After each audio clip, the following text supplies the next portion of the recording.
Think it's time to begin. So welcome everyone to the April full board meeting of Community Board 7. Thank you very much to Lincoln Center for hosting us. And if you are a board member in Zoom, please raise your hand and we will promote you to be a panelist. Um, can I have a motion to adopt the agenda? So move. Okay, all in favor?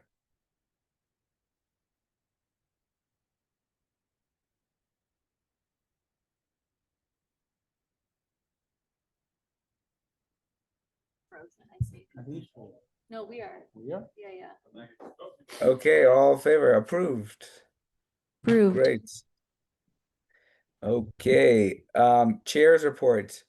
So I would like to announce the following absences or ability to be present remotely. Seema for sickness, Natasha for caregiving, Jamie for caregiving, Louisa for sickness. Um, great. I want to highlight that we had a great tabling event this month at the Green Market. Very successful. We got to meet a lot of people, learn about different perspectives on the Upper West Side. Please join us if you're open to it. If you're open, April 19th from 10 to 12. We'll be back tabling at the Green Market at 80th and Columbus.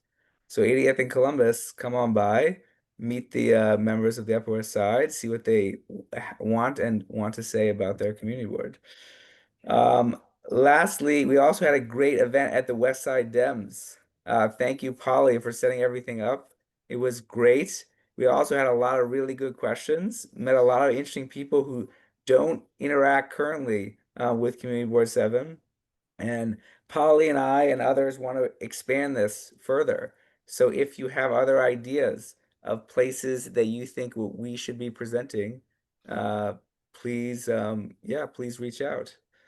So that's it for the chair's report. Jesse, district manager report, unless anyone has questions. Jesse.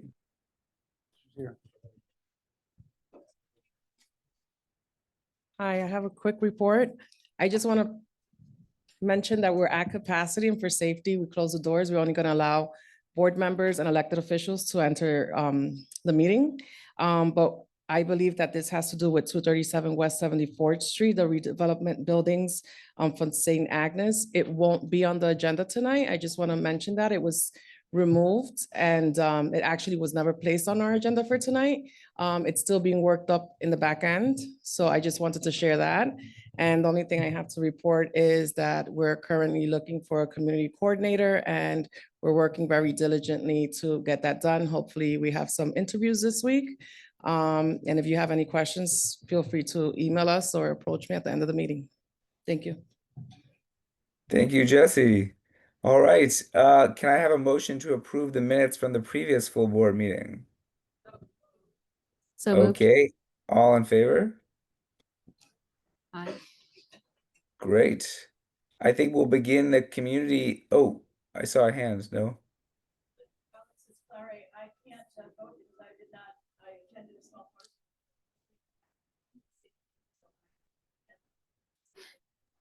All right, sounds good. Let's move to so one reminder. Oh, Jay has a hand up. Likewise, abstain on that. Okay, sounds good. Let's move to the community session. As a reminder, from Igor, roll call is open, so vote now to say that you're here, so that we can count you as here. And for roll call, let's start with Darren Robertson of Lincoln Center.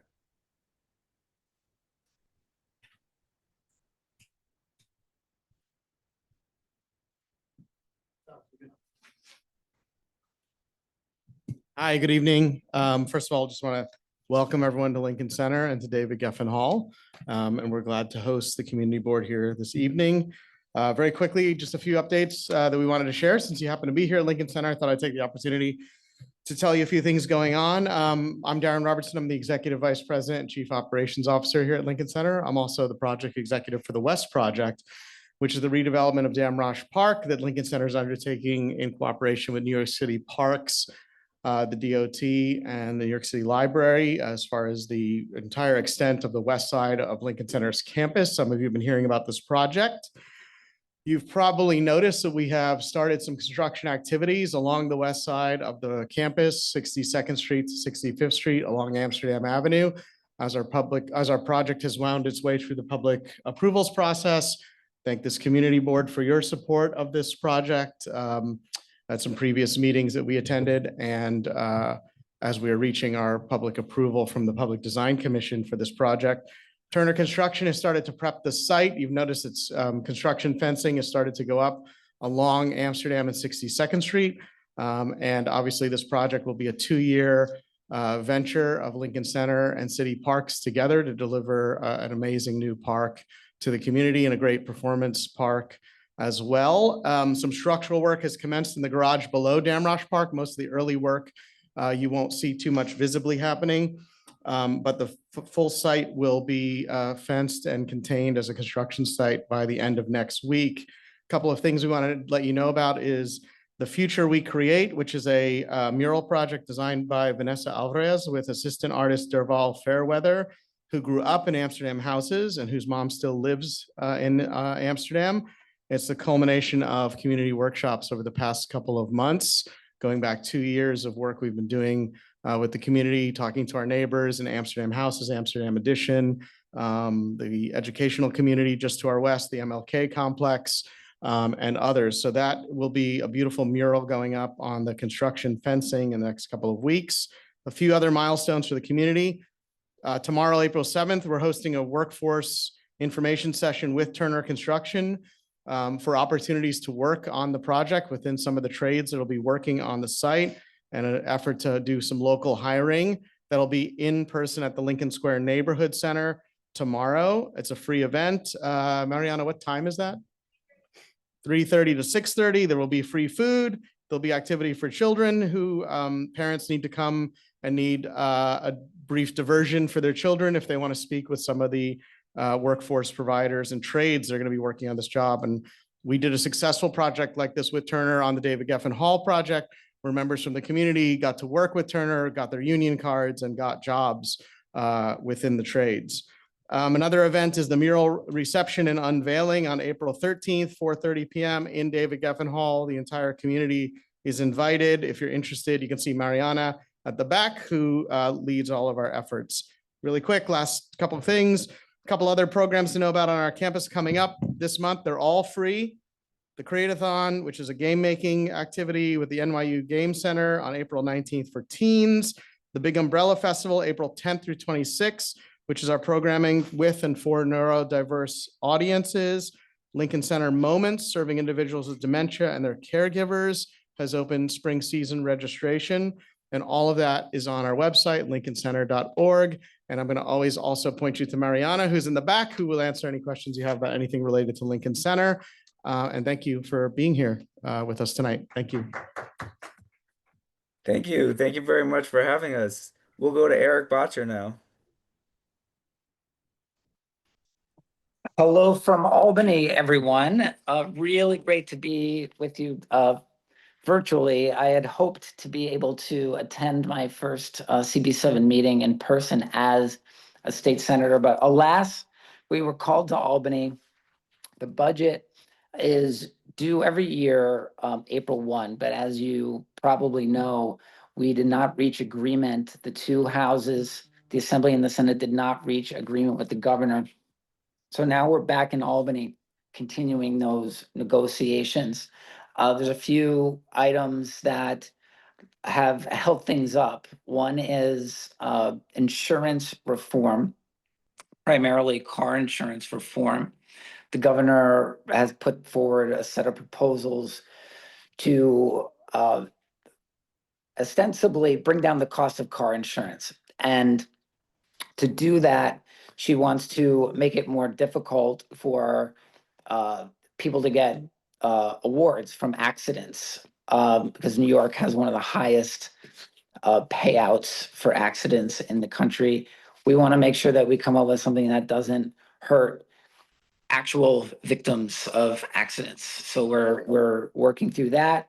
The governor also wants to delay implementation of the CLCPA, which is our landmark climate law in New York State, saying that if it's implemented right away, it will drive up utility rates. We disagree. We believe that we need to implement this law. The climate emergency calls for it, and that is how we will ultimately bring down utility rates, by investing in clean energy and moving away from fossil fuels. So there's a few of the issues that we're working through in Albany. In the district, we've been reaching out to so many of you. I had the opportunity to sit with Alex, your chair, and we had a great conversation about how we can be helpful to the work that you're doing. Quentin Heilbronner, who most of you have gotten to see over the last couple of months, my liaison to Community Board 7, born and raised right on the Upper West Side. He's been out while I've been in Albany. He's been out meeting with so many of you, block associations and others.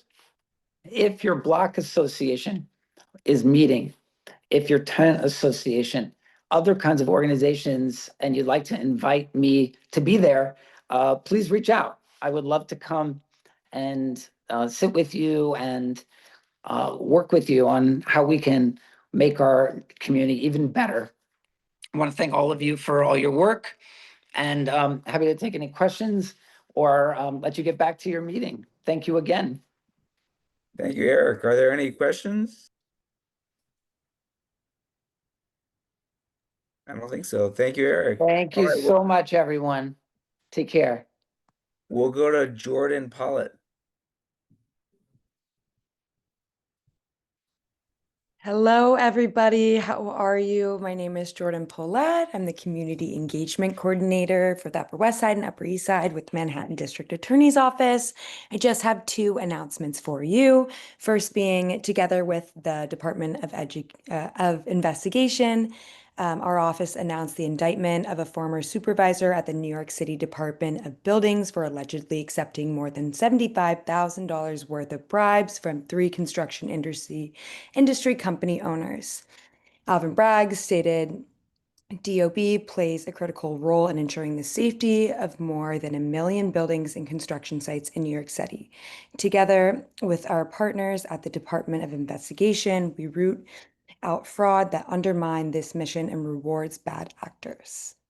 And then lastly, we have our 41st annual Crime Victims Candlelit Vigil coming up on Sunday, April 19th. Sorry, I don't know if you can see this flyer, but I also sent it to Alex. That is taking place at West End Collegiate Church at 245 West 77th Street from 2 p.m. to 4 p.m. This and every year we hold space for survivors and loved ones of crime victims from Manhattan and throughout the city to share their stories in hopes of helping each other navigate their own experiences. It's just a reminder of why the work we do as partners is important and resounding impact of the crime that's happened on our families and our neighbors and our community at large. So please join us if you can. It's a great way to just share stories and get your voices out there. Thank you. Thank you. We'll now go to public members who are in person. So if you're interested in speaking not on a specific issue on the agenda, but in a general public member, please queue up or line up at the dais to speak. And you'll have 2 minutes per. Real quick, we have a representative from Michael Lasher's office. Great. Sure, that can be first. Good evening, everyone. Nice to see so many familiar faces.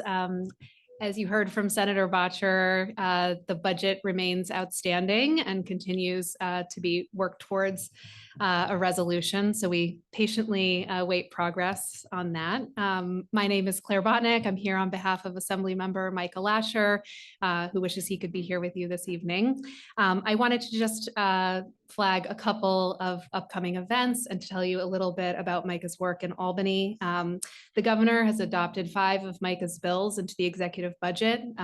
2 bills regulating the presence of ICE in the city, a bill regulating tenant harassment, 1 bill that addresses the buffer zone issue around houses of worship and protest, an issue we've seen coming up in Manhattan specifically and in other parts of the city, and another addressing the Trump administration's assault on vaccine access here in the US and in New York. We're tackling that by making sure that vaccine access is protected and that we can rely on our own Department of Health to regulate vaccine access and not on the federal agencies. And also I wanted to invite anyone who is dealing with issues pertaining to the Department of Buildings. They will be in our office on April 17th between 12 and 3. And I hope that if you are facing any issues involving landlord-tenant disputes, sanitation, anything involving traffic, Department of Labor, we've been fielding a lot of complaints about the Department of Labor. Please come see us in the office, 245 West 104th Street. We will be there to greet you and there to serve you, and look forward to taking any questions if there are any. Thank you all so much. Okay, let's go to Sawaiba from Manhattan Borough President's Office, and then Hannah Wienerman, and then the rest of the public. Joey, sit down. Sorry to crash the party. This is Sawaiba from Manhattan Borough President Brad Hoylman Siegel's office. First of all, happy Passover to all, and also happy Easter if you celebrate. Last month, our office held an Eid celebration event that took place with Stavros Niarchos Foundation Library. We celebrated with teenagers aged 13 to 18. We, as well as also supported Senator Cordell Clare's Eid event uptown in Manhattan on West 118th Street. To close out, our office also did a Women's History Month celebration where we supported New York City women-owned businesses, and we did a symposium with a conversation related to that. Just want to highlight that our office's Summer Youth Resource Fair is taking place. I will be circulating the flyer, so if you know any youth that can take advantage, please share. It's going to take place on 125th Street and Adam Clayton Powell Jr. Boulevard on April 11th from 1 to 3 p.m. So kids, things like camps, summer programs, opportunities. We're also excited to relaunch the Volunteer Corps. So if you just want to volunteer with our office, this is an opportunity for you. You can find the information on our website. We reviewed Mayor Mamdani's preliminary budget and will release our response soon. Last Thursday, we held a virtual public hearing on the budget so Manhattanites could weigh in and support the Manhattan Borough Board with the response to the preliminary budget. So if you need any information, I have my cards on the table. You can reach out. Also, we're asking for community board members and members in the audience to give us input on civil rights and affordability, and to write love letters and breakup letters to Manhattan. So this is something that I've left at the back table as well. I can also distribute and circulate. So please fill it. It just takes a minute, fill it out. It helps us design our policy initiatives for the years.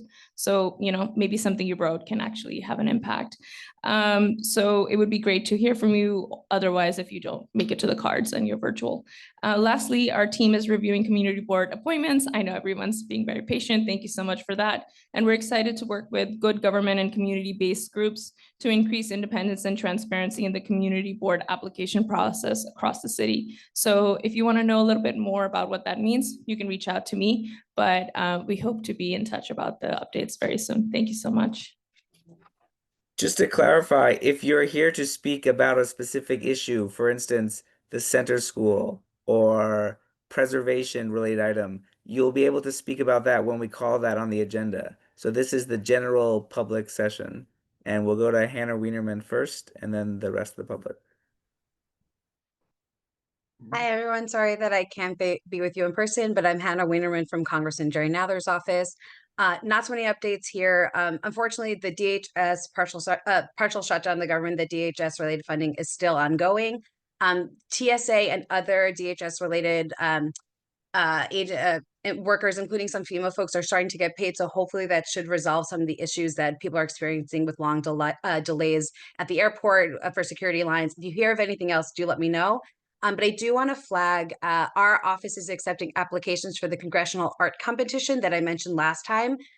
This is open to any, I think it's high school students that reside in the 12th district. They can win the opportunity to have their art featured in the halls of Congress. So we're accepting applications until April 24th, and all the information can be found on our website at nadler.house.gov. Feel free to email me with any questions, hannah.wienerman@mail.house.gov. Take care and have a great one. Thank you. Okay, let's go to the first person in the room who I can't see, and 2-minute timer. Okay, I'm Sheldon Fine, but I'm speaking with two hats that are not community board hats. First is as co-director of the Bloomingdale Friends of Bloomingdale Inclusive Playground and Park on 104th and Amsterdam Avenue. We are planning towards the end of April, beginning of May, a gardening day. Okay, we have a lot of support from the Partnership for Parks and Parks Department for the plants, for the mulch, and for everything else you can do, but we need volunteers. There have been people from the board who have done it before and people from the public, and we welcome you. We will, when we have the exact dates, we're going to ask the board to put it on their website. So look out for it towards the end of April, beginning of May. The second, to announce that as president of the Westside Federation for Senior and Supportive Housing, we had our groundbreaking for phase 2 of Westfish at 108th Street. That'll be about 84 senior apartments near Columbus Avenue on the same block as the big building and getting the same services. And on May 8th, we will be at 85th Street between West End and Riverside, what was the Three Arts Club, which became the Brandon, which is now Three Arts Club, which will have about the same number of seniors when it's completely renovated. So we look forward to people enjoying those events and to see what's coming. And when we have applications out for people to apply, it's basically low-income senior housing with social services and security and everything that people want. Thank you. Real quick, we have Brad Hoylman Siegel in the room as well. So before we open to general public.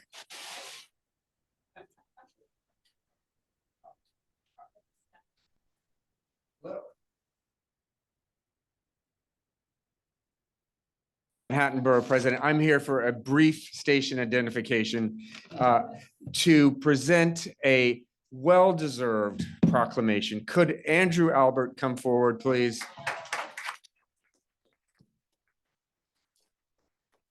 You know, as Borough President, I get the pleasure and honor of not only working with great minds and civic grandees like Andrew, but also bestowing on him proclamations of appreciation. So I am pleased to present our newly designed proclamation, by the way. Yeah, red color. And I will read bits and pieces of it so you can all share in our communal gratitude.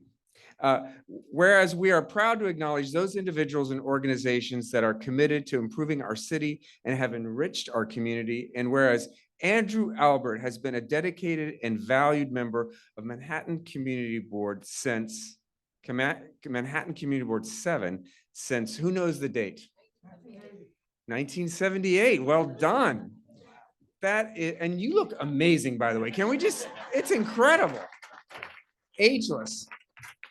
Representing the residents of the Upper West Side with distinction, integrity, underline integrity, and an extraordinary commitment to public service spanning nearly 5 decades. And whereas throughout his distinguished tenure, Mr. Albert, Andrew, as he's known, has, not Andy, by the way, has played a pivotal role in shaping transportation policy and advancing quality of life improvements across the district. And whereas he has served for many years as co-chair of CB7 Transportation Committee, where he has demonstrated exceptional leadership in reviewing DOT applications, guiding thoughtful committee deliberations, and advancing impactful recommendations affecting streets, sidewalks, and transit infrastructure. And whereas in this capacity, Andrew has helped define CB7's transportation priorities and budget recommendations through the district needs statement process, ensuring that the needs and voices of our community are clearly represented. And whereas Andrew has consistently provided valuable updates to the Transportation Committee and when called upon to the full board, regarding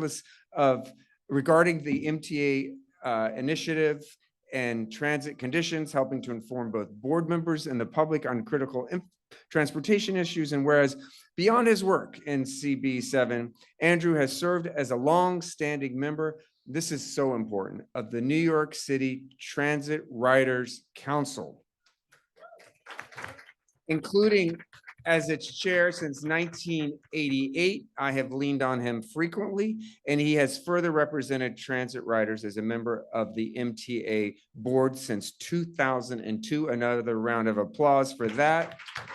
And whereas Mr. Albert's decades of dedicated service reflect a deep and enduring commitment to improving public transit and enhancing the quality of life for residents of the Upper West Side and all of New York City. This is the Wizard of Oz part that I get to read out now.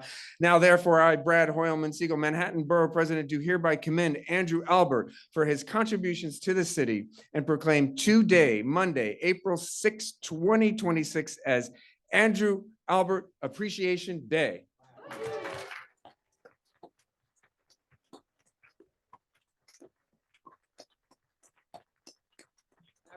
I want to thank Sawaiba for all of her work on this and appreciate it.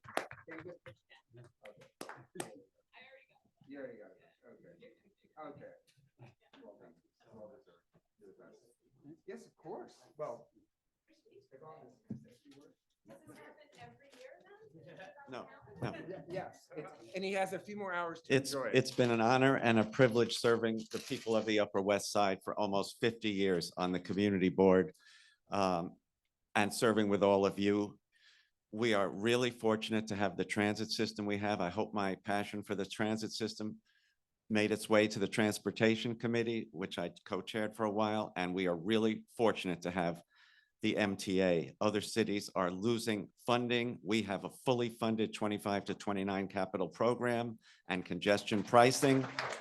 And this is making rebuilding the system an everyday occurrence. We're going to make so many more stations accessible. And the MTA announced the largest car purchase in its history, 1,140 new cars to replace the aging R62s on the 1, 3, and 6 lines. If you've ridden those, you know how old those cars are. They're over 40 years old, with an option to purchase another 1,250 cars to replace the 2, 4, and 5 lines. So we are in great shape, and this system it makes this city just amazing, and we're so fortunate to have it. And thank you to Brad for everything you've done.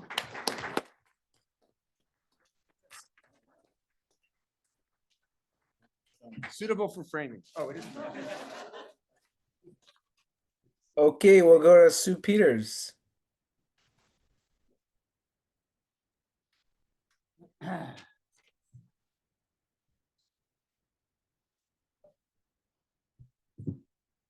Is there a clock to look at? I'll share it on the screen. Okay. I know. Can you give me a 30-second warning? Okay. Can you hear me? Am I doing this right? Okay. My name is Sue Peters. I'm a resident for many years of the Upper West Side, and I try to educate people about how to protect themselves from radio frequency radiation. A recent March 14th of this year, a recent research was released. Researchers concluded that current wireless radiation exposure limits are at least 200 times too high for safely protecting people. The new peer-reviewed study published in the Journal of Environmental Health. The radio frequency radiation emitted by cell phones, Wi-Fi routers, smart meters, cell towers are severely inadequate to protect public health.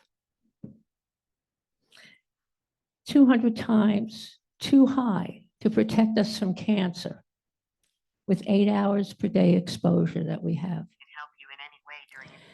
FRF limits, the radiation limits were 24 times too high to protect against reproductive impacts.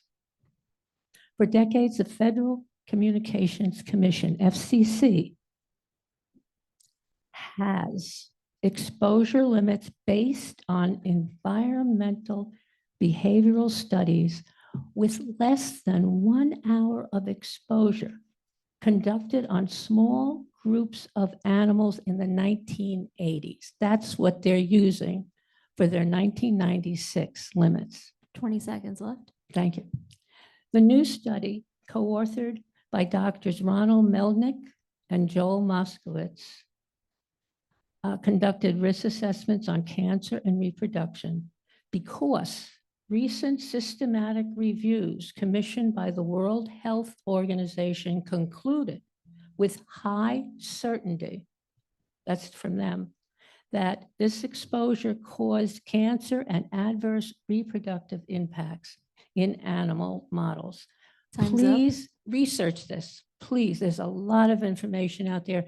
You won't get it through the media. You have to do your research yourself. Thank you. Thank you. Let's move to the next person. Good evening. My name is Gene Colon. It's the first time I'm at a CB7 board meeting, and I'm super impressed by the sense of community here. So I'm assuming it's not going to be my last time with you all. And bear with me if I'm not going through this the way it's supposed to be done. So I'll just read this to get to the points across. I live at 245 West 74th Street, and I want to speak about the proposed conversion of St. Agnes at 237 West 74th Street. It's not on the agenda today, but it's an opportunity to speak up about the issue, to make sure that this is on the record now, because I know it will be on the agenda at some point in the near future. I have lived on this block and in the same building for over 25 years.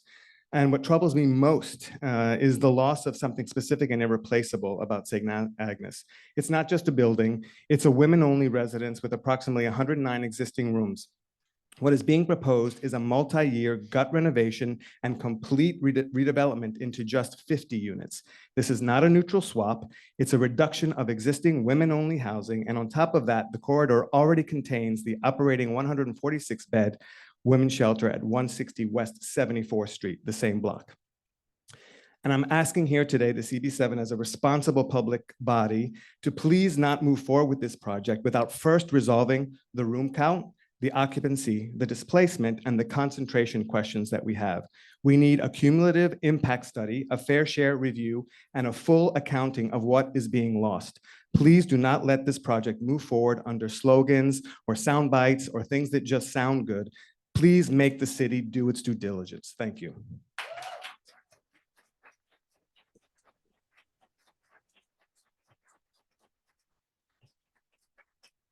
So my name is Jonathan Rubin, and for 20 years or 2 decades, I've served the New York City Civil Court Housing Part as a guardian ad litem or tenant advocate and an officer of the court.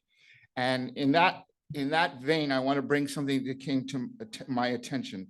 The long-term rent stabilized SRO tenants at Dexter House, 345 West 86th Street, are exposed to unpleasant shelter placements, and some are from nefarious, untraceable sources. They are enduring antisocial behavior at an aggravated level by design of the landlord. Unruly occupants are placed in empty units sidelong legitimate, quiet, clean tenants. Long-term residents exposed to illicit drug activity, smoking, loud music, overcrowding, unkind, hygienic, unwashed, offensive odors, indoor smoking for the purposes of harassing them out. Conversely, the adjacent building, Cambridge House, which now operates doing business as the Atria, is also an SRO. But this building conspicuously does not have a single city shelter placement or homeless contract because it's been converted into a luxury commercial assisted living. Legitimate long-term SRO tenants have been purged from that building.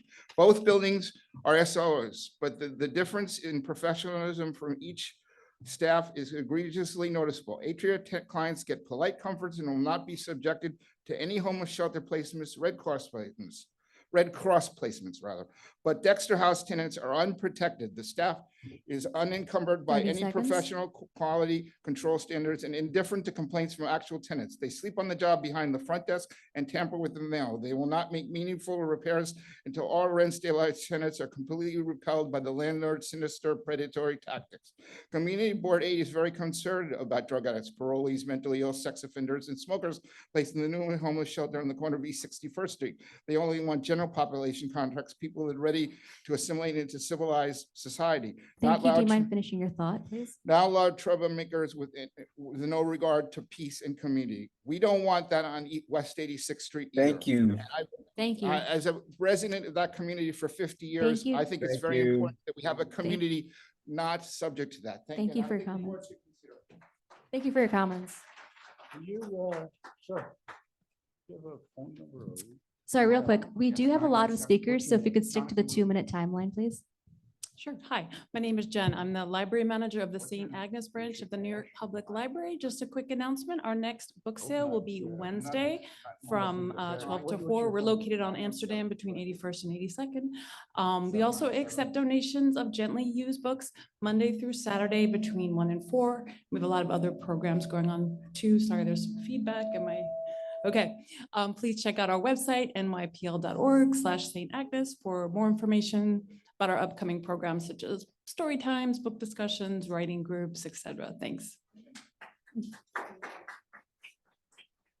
Good evening. My name is Jahaira Mejia. I'm the library manager at the Bloomingdale Library, which is in West 100th Street. We also have a lot of programs, but I'm just gonna mention one of them. We just started is a English conversation hour for Spanish speakers. And we have a volunteer professor who's running it on Saturdays from 3 to 4:30 every Saturday.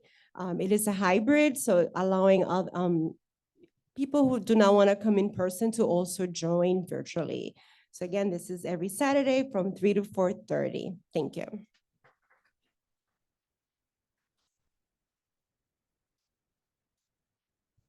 Yeah, hi neighbors. I'm also a resident of 74th Street. I've been living there for 30 years. My kids were born there.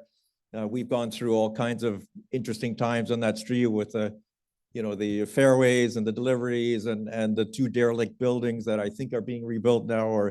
So the conversion of St. Agnes is a huge issue for us. We really want you to take this seriously.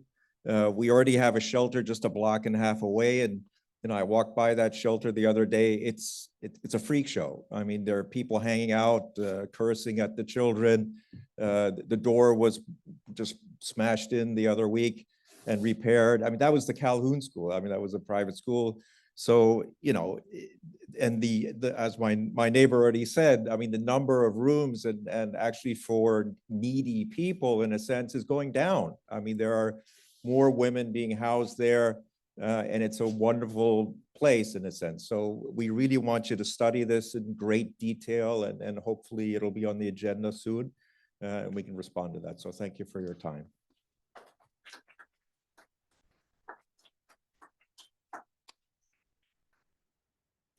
Hi, I'm Celine Elliott, and I'm currently live at St. Agnes Residence 237 West 74th Street.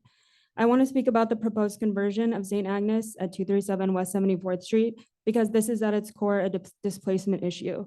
St. Agnes is one of the few places that has made it possible for me to live in Manhattan as a young woman. St. Agnes is more than just a building at the proposed casualty of a future project. St. Agnes is my home and the home of many other women who are living there right now. The current proposal reduces 109 existing rooms to 50 units after a full redevelopment. That means fewer homes than exist now, and it means women who live here today are the ones who bear the immediate burden. No one should dress this up as clean housing progress. If you solve one policy problem by displacing the women who already live in a functioning home, you aren't preserving housing. You are destroying current housing to build something new. Please don't move the project forward until the current residents are protected, the non-renewals and warehousing concerns are reviewed, and the city has explained in writing why displacing the women who live here now is being treated as acceptable collateral damage. Thank you.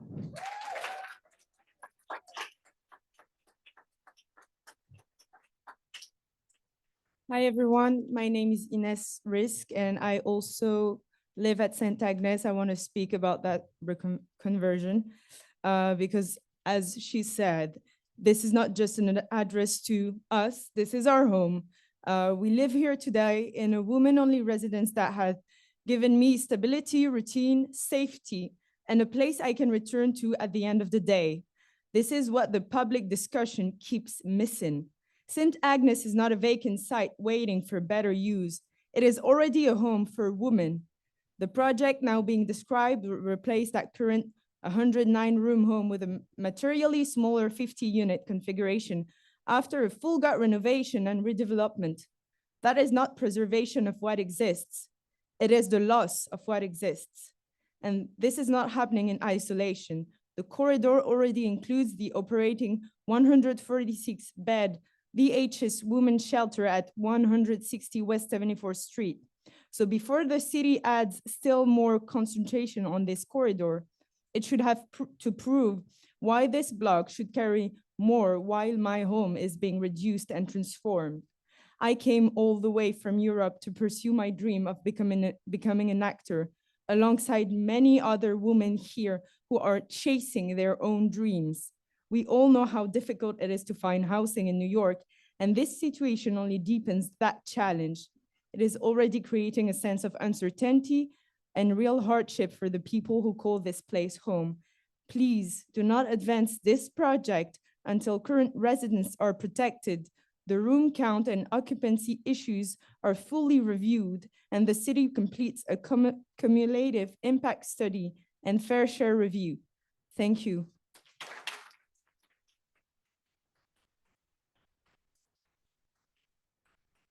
Hi there, my name is Tyler Raymond. I live at 245 West 74th, directly next to St. Agnes at 237 West 74th.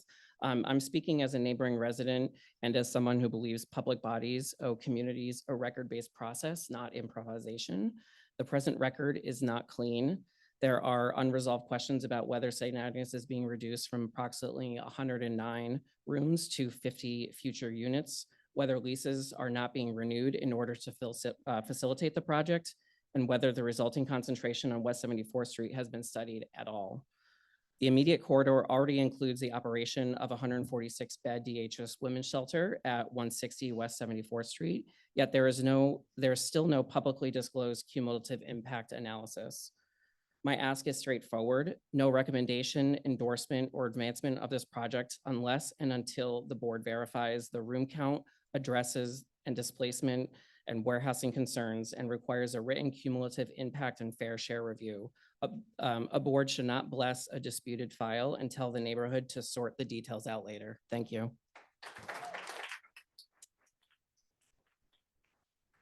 Hello, I'm David. I'm here to support my neighbors on 74th Street. And I'm asking the board to think about the infrastructure and service capacity, not just a project narrative. The record already shows a major operating facility at 160 West 74th Street and a proposed 50-unit redevelopment at 237 West 74th Street. Together, that is about 196 beds or units within a very short corridor. But where is the infrastructure analysis? Where is a written review of emergency service capacity, sidewalk management, sanitation, transportation impacts, and precinct or EMS burden? It is not enough to say the city can absorb it. The city should have to show it. Thank you.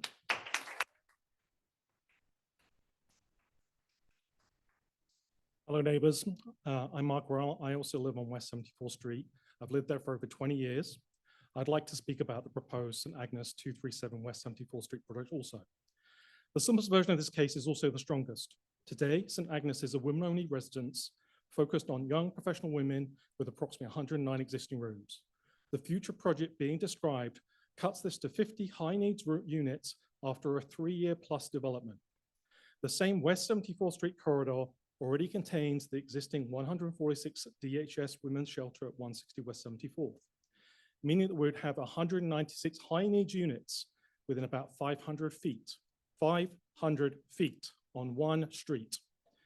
All of this is taking place while the record still contains unresolved questions about the rooms, the occupancy, displacement, and potential illegal warehousing. This is enough to justify one answer and one answer only. Not now. Not until the facts are verified. Not until there is a cumulative impact study. Not until there is a fair share review. Not until the current women residents are protected. And not until the city explains publicly and in writing why this corridor should absorb an even higher concentration of high needs beds, while losing 109 beds focused solely on young professional women and a group that is already underserved today in Manhattan. Thank you.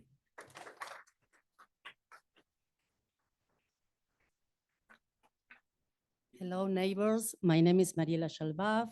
I'm a resident on 74th and Broadway. I live with my husband and 2 teens daughters. I have been informed about the plan to convert the building at 237 West 74 to housing for low-income and homeless individuals and families, including those with serious mental illness and substance abuse disorders. The building currently provides housing for 90 working-class women who will be displaced as a result of this project. While I am certainly in favor of city housing to be available for families in need, I have serious concern about this particular proposal. One of the reasons is safety. I have safety concern for my family and our neighbors because of the population slated to live in the converted residency. Particularly, as I understand, there will be no mandate for residents to utilize treatment and support service. And second, excessive concentration of facilities. There is already a sheltering at 160 West 74th Street, adding 51 units slated in the current proposal, brings the total to 195 high needed beds on a single resident corridor. No other block in District 7 has nearly this level of concentration, and no other district had this kind of ratio of supporting housing beds. 30 seconds left.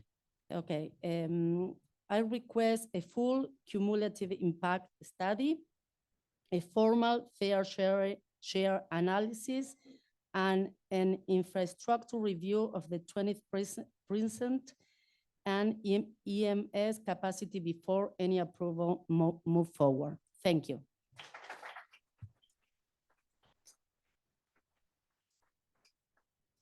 Good evening. My name is Steve Harris. I also live in the Ansonia with my wife. Our apartment fronts on 74th Street.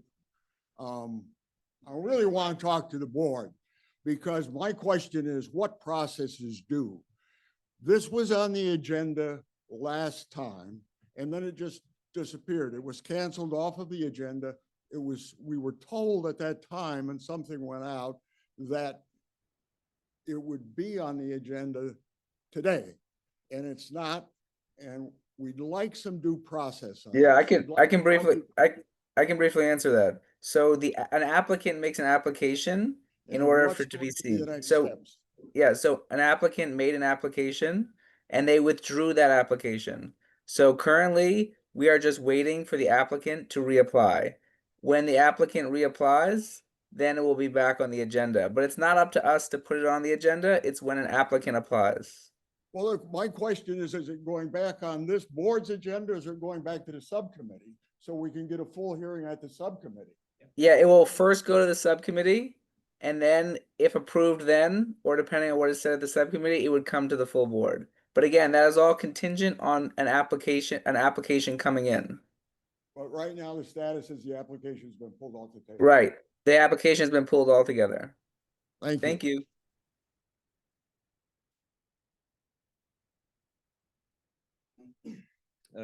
Good evening, everyone. My name is Luca Zubieta. I work for District 7 Councilmember Sean Abreu. We've got a few things that I'm going to go through with you guys here, then I'll get out of your hair. So first of all, the City Council's General Welfare Committee heard 2 pieces of legislation from Majority Leader Abreu in response to the deaths that occurred during the most recent snowstorm. These bills will require the Department of Homeless Services to provide hospitals with informational materials regarding resources for Code Red, which is extreme heat, and Code Blue, which is extreme cold. warnings, as well as to coordinate to provide other life-saving supplies and services to discharge individuals who may be experiencing homelessness. So at the start of this, at the start of the end of this week, sorry, I guess next week, better said, is the start of the participatory budgeting voting week. So please get the word out. We'll share the information with CB staff. And lastly, tomorrow, Tuesday, April 7th, we invite you all to the 107th Street and Amsterdam Avenue co-naming at 3:30 p.m. to honor the legacy of a longtime neighborhood crossing guard, Ethel Diaz. The Ethel family will be there, as well as Majority Leader Abreu and the borough president. Thank you. Thank you. I believe that's all the members I see in the public. So you have 10 seconds left to vote that you're here. And as we begin, Hayden and Eric, if you could come up to present the first item, which is related to ICE. Hey guys, I just wanted to say pretty much what I said last time, which is that we saw what was going on with ICE, specifically in Minnesota, and felt the need to, felt it necessary and appropriate to condemn ICE. I want to thank Hayden real quick for writing the resolution essentially, and thank all of you who contributed to it as well. So thank you, and now I'll throw it to Hayden. Thanks, Eric. Hi, everybody. Thank you all for your input and your patience on this resolution, which has appeared in various forms at the agendas for the last 3 months. Unfortunately, this resolution does remain just as timely as when we started this process. Today, this resolution, however, does represent the work of a large number of CB7 members. I want to thank Eric Schmidt, Nandita Venkatesan, Alex Bell, Beverly Donahue, Richard Ash, Jennifer Malsby, Howard Urus, Ken Coughlin, John Shokat, and others, and for your many suggestions. The current version that is in the resolution has been modified even since what you got last time based on input that we got today. The version that's there is marked up in green with the edits that were made today. We went back and forth with a lot of people, and so I just wanted to say that we all come from a variety of perspectives, and I'm really grateful to all of you guys for that consideration in the resolution. I'll just say my piece real quick as a personal note. Like, as many of you know, I'm a former federal prosecutor. I worked for the Department of Justice under both Democratic presidents and Republican presidents, plural. In that job, I worked closely with many law enforcement officers, including from Homeland Security Investigations and the U.S. Border Patrol. I've helped enforce the federal laws, including immigration laws. And just as I address some of the things that may be controversial, I'm trying to make this shorter, I promise. This background is important for why I think ultimately it's important to call for the abolition of ICE. I know well that there are many interests within the federal government, particularly within law enforcement. Sometimes those interests come into conflict with one another. I've lived that when HSI is trying to enforce the law, and ERO, enforcement of removal operations, has a different perspective. Their job is to get people out of the country, for instance. So that experience absolutely informs what I've brought to this resolution. I know very, very well that ICE is not a monolithic federal agency. It was created 20 years ago by an act of Congress in 2003. It has many subparts that do different things. Many people within this agency believe that those functions should be arranged differently. And those law enforcement functions were accomplished very differently before ICE was created, and they can be done differently again, or they can be changed entirely. And that's precisely what this resolution is about. It's the sense of our board calling for change. So I think we've addressed most of everyone's concerns. If you've already had some input on the resolution, I don't know that all of us need to. We have lots of other stuff on the agenda, and we've all had lots of chance, and the process is important to look at it. But two things. Some have questioned the use of the term ethnic cleansing to describe what is going on in our country today. The definition of ethnic cleansing from the 2022 edition of the American Heritage Dictionary reads as follows, quote, "The systematic elimination of an ethnic group or groups from a region or society as by deportation, forced emigration, or genocide." Obviously, and end quote. Obviously, I think the argument is that we're seeing the first two prongs, deportation and forced emigration. And if anyone has any doubts about the deportation policy of the United States government being based on ethnic groups or race, let me just quote the President of the United States. Speaking of people from Somalia at a December 3rd, 2025 news conference, quote, "I don't want them in our country. I'll be honest with you, okay? Somebody will say, Oh, that's not politically correct. I don't care. Their country's no good for a reason. We're going to go the wrong way if we keep taking garbage into our country, end quote. That was in December of 2025. We then saw a huge surge in immigration enforcement in January 2026 that left several people dead in Minnesota, that was explicitly targeting the Somali American community in Minnesota. That's when Eric and I felt compelled, and I know many on this board felt compelled to speak up. The president made the racist grounds for this law enforcement action plain again just last week, stating at an April 1st, 2026 press conference about people from Somalia, quote, "They're low IQ. I can generalize. They're low IQ people. They're bad people. They have 94% unemployment," end quote. So this resolution appropriately, I believe, calls the administration's immigration policy what it is, ethnic cleansing, the systematic elimination of an ethnic group or groups from a region or society through deportation or forced emigration. Second, some may have been concerned about the resolution calling for the abolition of ICE. This sentiment does in some way seem radical, but that's because the problems with ICE are precisely that, they're radical.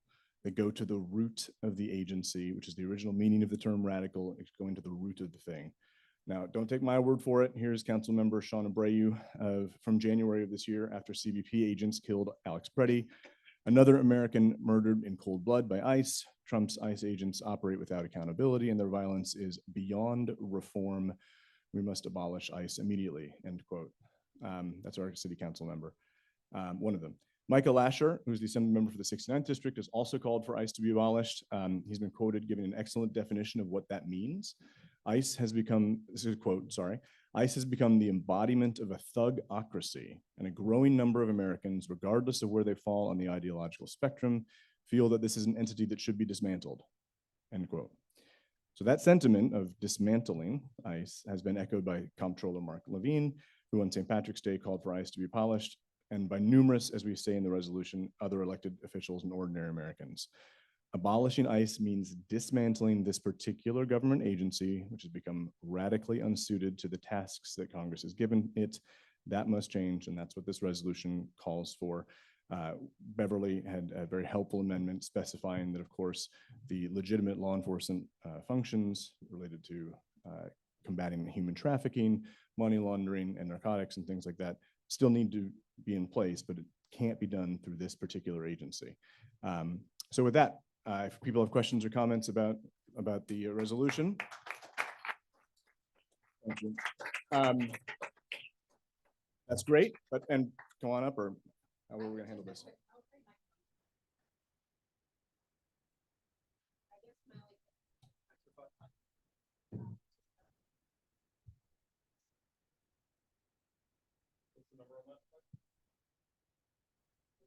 Working, I think it's fine.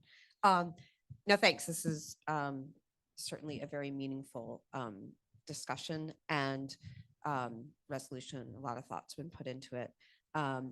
The question I have is for the funding piece on the Border Patrol. Could you define sort of why, be it further resolve or just Congress to defund and abolish ICE and to drastically cut the funding for US Border Patrol? Yeah, the thinking on that is that over the last few decades, we've seen CBP, Customs and Border Patrol Agency, have its authority ballooned. There's a recent Supreme Court, it's 20 years old now, Supreme Court decision saying that the CBP border stop authority can be within 100 miles of a border, which is, I think, the vast majority of US population is covered by that. I think the people in Congress, Congressman Nadler, who has steadfastly voted against continued funding at this level, are better equipped to talk about the specific numbers about what that should be.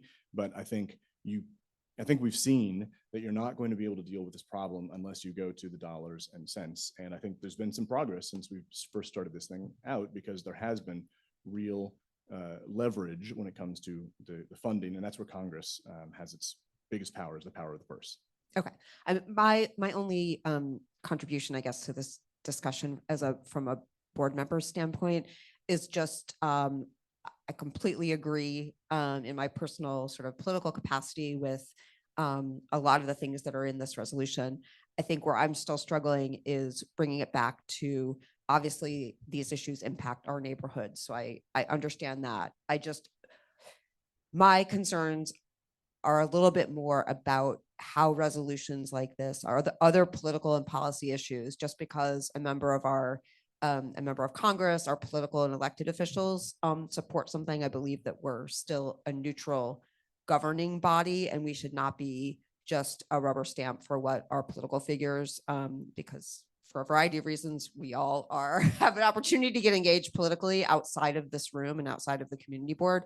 That this is, I think we're all noting that this is a very specific example of something where we want to take a stand as a community. And it's not a slippery slope for us being sort of moving in lockstep on every policy issue that comes before us that happens to be supported by our elected officials. Sure, that makes sense. Any other comments? Oh, wait, are from board members only, yeah. Called question? Well, do we? Voting's open? Yeah, voting is open.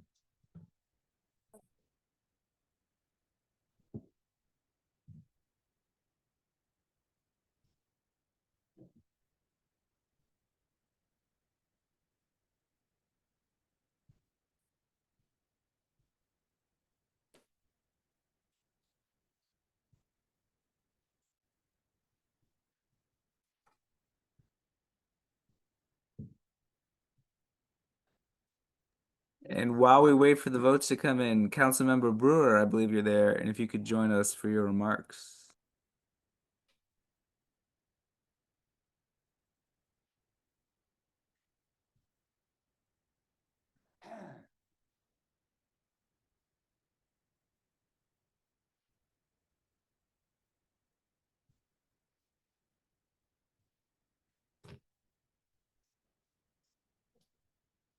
Thank you very much.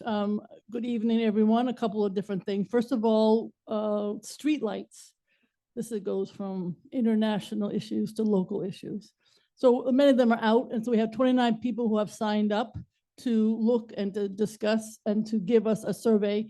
And we're going to be doing it in mid-April for a week. So if you're interested, let me know.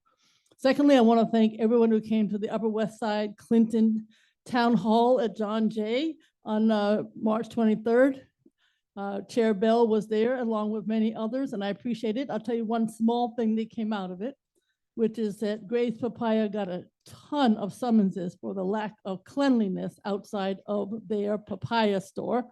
And I went by today and it was clean. So that's a beginning of, if only that came out, it was a good thing. But there's other things that came out. The Affordable Housing Fast Track, I testified at the City Planning Commission. As you know, somehow somebody decided that the West Side has no affordable housing, and therefore we cannot participate in a process that makes sense, community board, discussion, ULURP, et cetera. So I hope that does not happen. I pointed out that we have SROs, we have rent stabilization, which they do not have in parts of Queens. We should not be lumped in with parts of Queens and Staten Island that do not want affordable housing. We want affordable housing. So I hope I made it very, very clear that we want it and we don't like their process, and we want a different way of deciding which neighborhoods are in that 12. Participatory budgeting is coming up this week. It starts on 4/11, the weekend. It goes to the 4/19, April 19th. Anybody 11 or older can vote. And we've already been to some of the schools, and the kids just love voting. The topics, the topics include technology upgrades at all of our libraries, tree guards, Riverside Park bathrooms, fire department. One of the ladder companies needs an HVAC. PS 199 needs technology. Innovative Diploma High School, which is in Community Board 4, needs an engineering studio. PS 75 needs a gym floor replacement. And John Jay needs athletic facility video board installation. So those are the topics. I hope you vote because it will make a big difference. In terms of legislation, I think you remember Penny. That was the Chihuahua that was bit by the 2 large dogs. So we thought we could only do something at the state level, but it turns out we can do 4 bills at the local level. And this is the issue of, I didn't know that if one dog bites another, that's not illegal. But there still needs some state laws, and I know Assembly Member Rosenthal is working on them. But we have 4, one of them would be that there would be a trained animal cruelty police officer in every precinct. We're lucky. The 2-4 precinct has the only such officer in the entire city. And she loves dogs. As she says, I like them better than people. She's fabulous, but she's going to retire soon.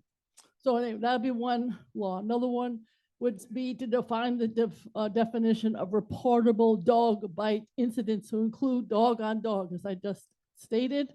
It talks about outreach campaign, and then we support Linda Rosenthal's bill, which would really change legally, so that if you are biting another dog, it's not property. The dog would not be property, because right now, that's what it is. So anyway, we also have a bill to talk about storefronts. Without getting into the specifics, it would say that the storefront hopefully keep their mom and pop.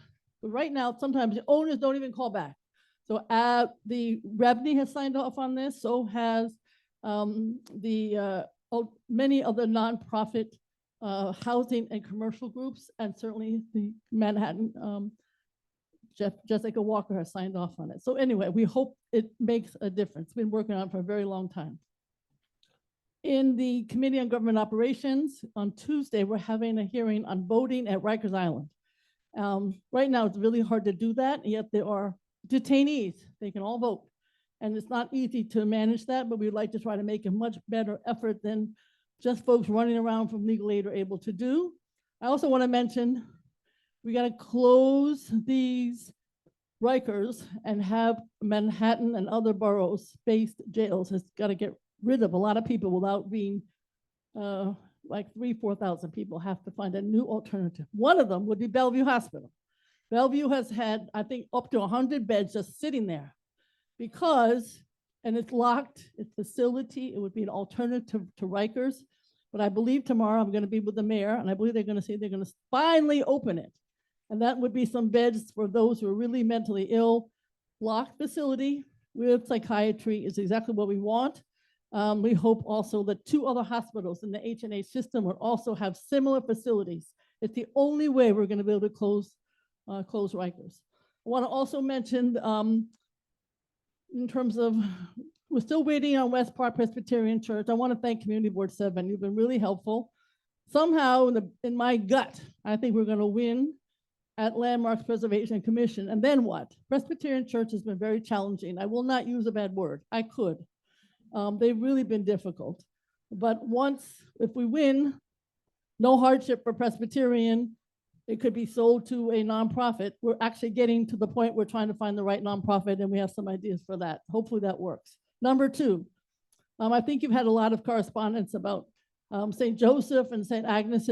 These are owned by some nuns who are very old, and they want to sell it. And the owner who's going to buy it thought he's going to, change it, maybe put in some homeless. Guess what? When I met with them, they said, Gail, I have good news for you and bad news for me. I said, well, that sounds good. What is it? And he says, every single unit in the building on West 74th Street is rent stabilized. I can't do a thing and everybody gets to stay. So I was very pleased. I said, yeah, that is good for me and very bad for you, and I'm delighted. So it will continue to be a women-only facility. And it's many dancers are there, actually, people in the arts. So I thought that was great news for anybody. Yep. We are also, 126 West 83rd Street was owned by St. Matthews and St. Timothy's for years. The same group has purchased that building. The city has a lot of involvement with it. They owe money, et cetera.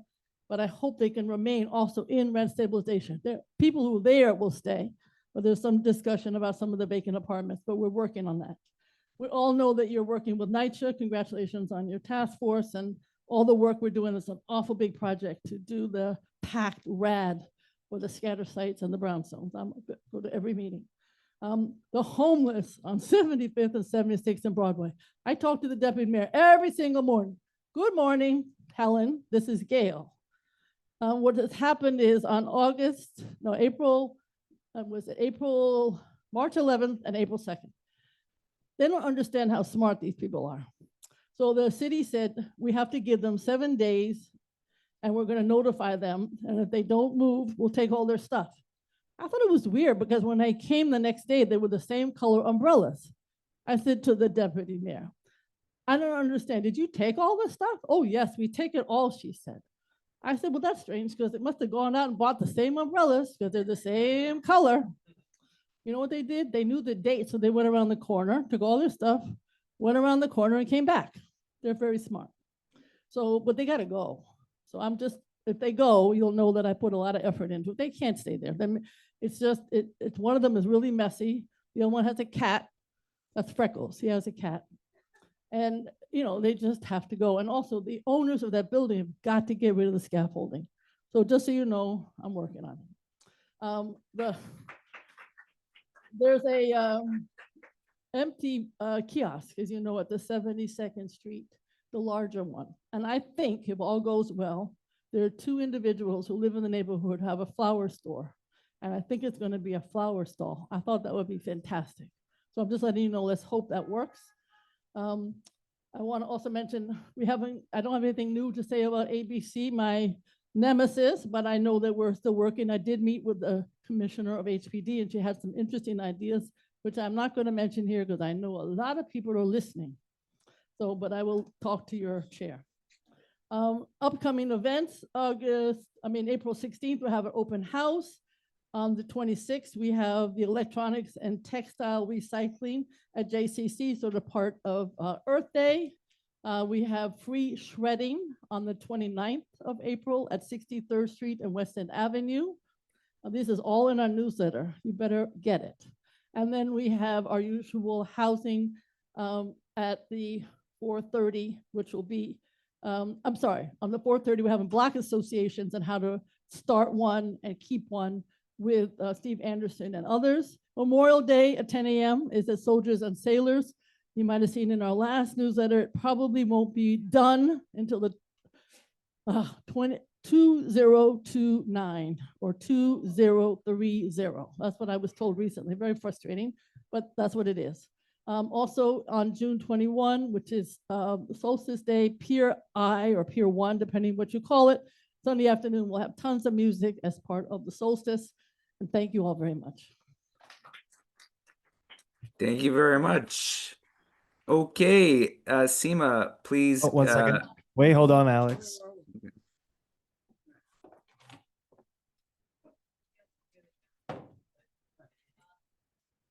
I love Andrew Albert. Andrew, please come up, Andrew Albert. I know you're the man of the evening.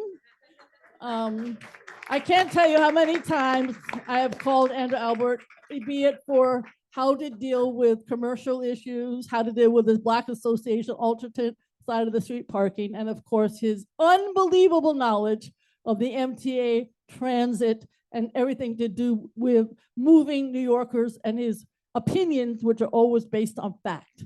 So I just want to say thank you, Andrew. We always miss you, but we have your numbers, all of them. Thank you very much.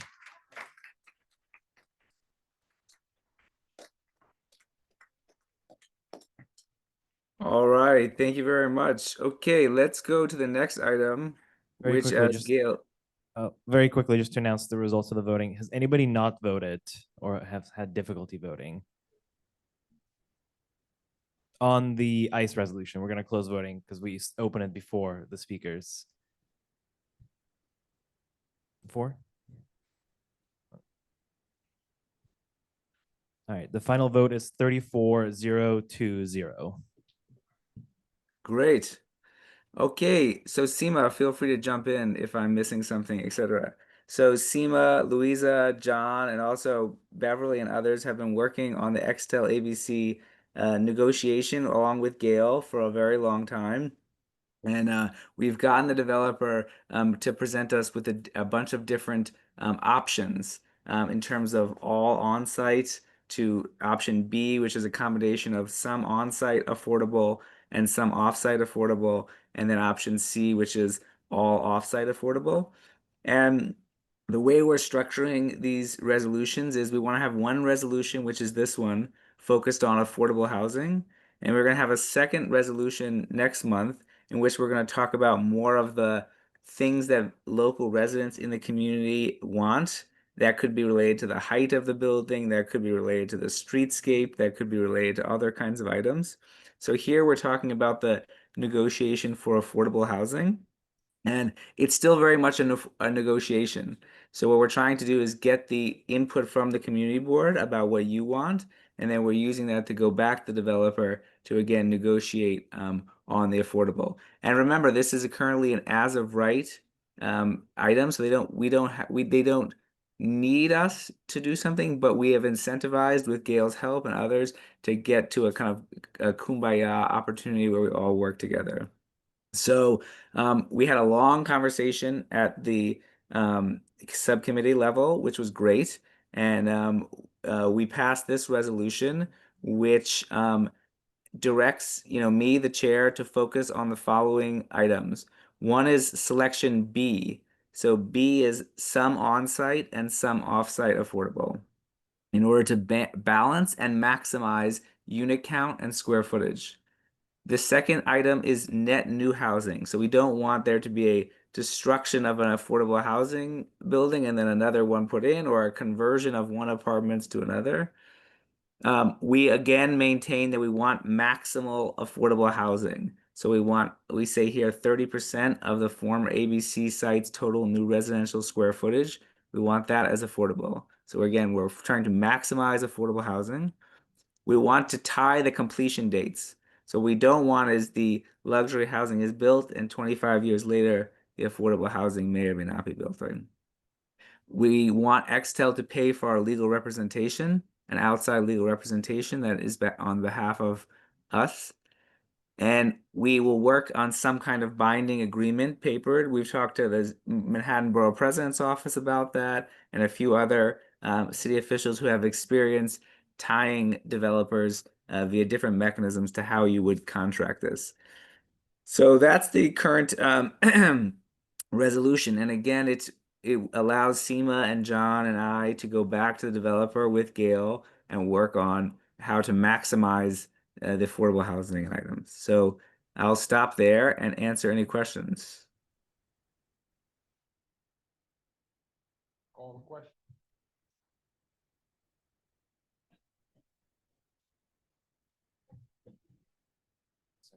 Second? Are there no questions?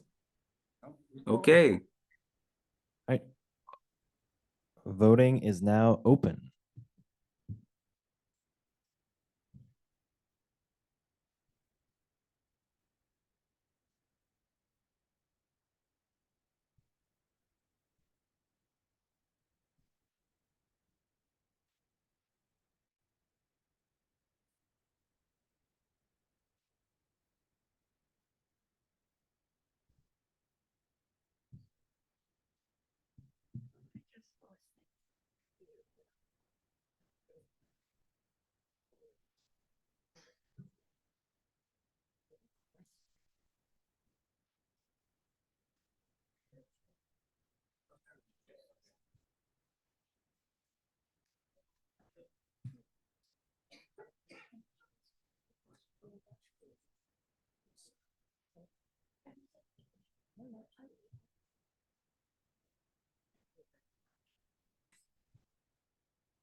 All right, I think that's it, Igor. All right, we're close. All right, voting is closed. The final vote is 35-0-1-1.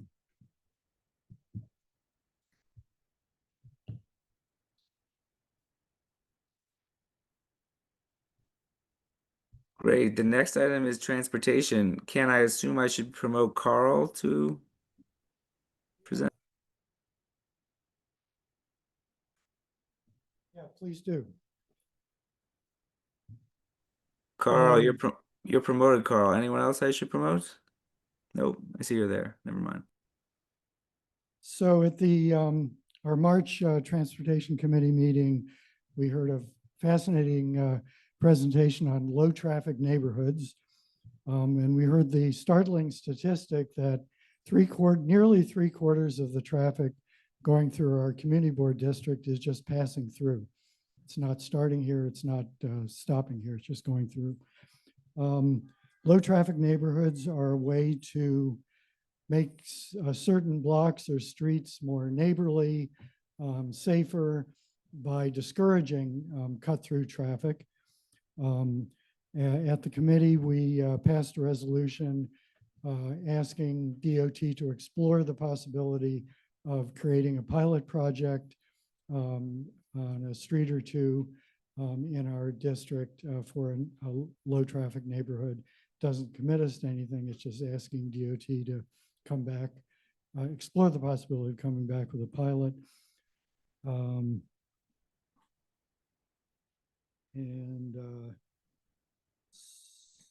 So since this is a concept that's unfamiliar to a lot of people, we thought it'd be a good idea to have a kind of a Cliff Notes presentation. We got the full one at committee, but Carl Mahaney of Open Plans is going to be presenting in about 5 minutes, what low traffic neighborhoods are and how they work.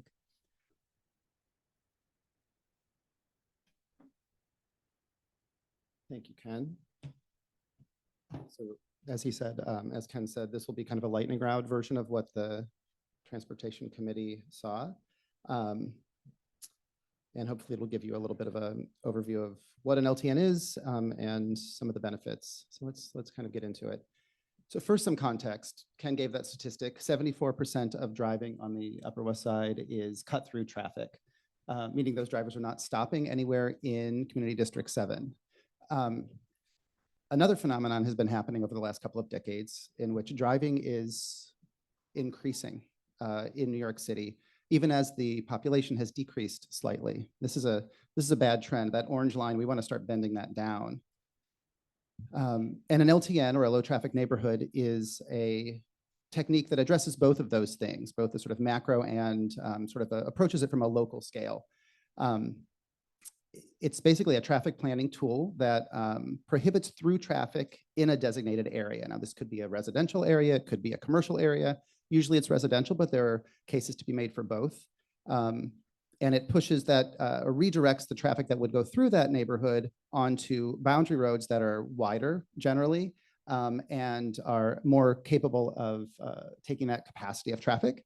And it leads to a much safer, healthier, and more social neighborhood within that zone.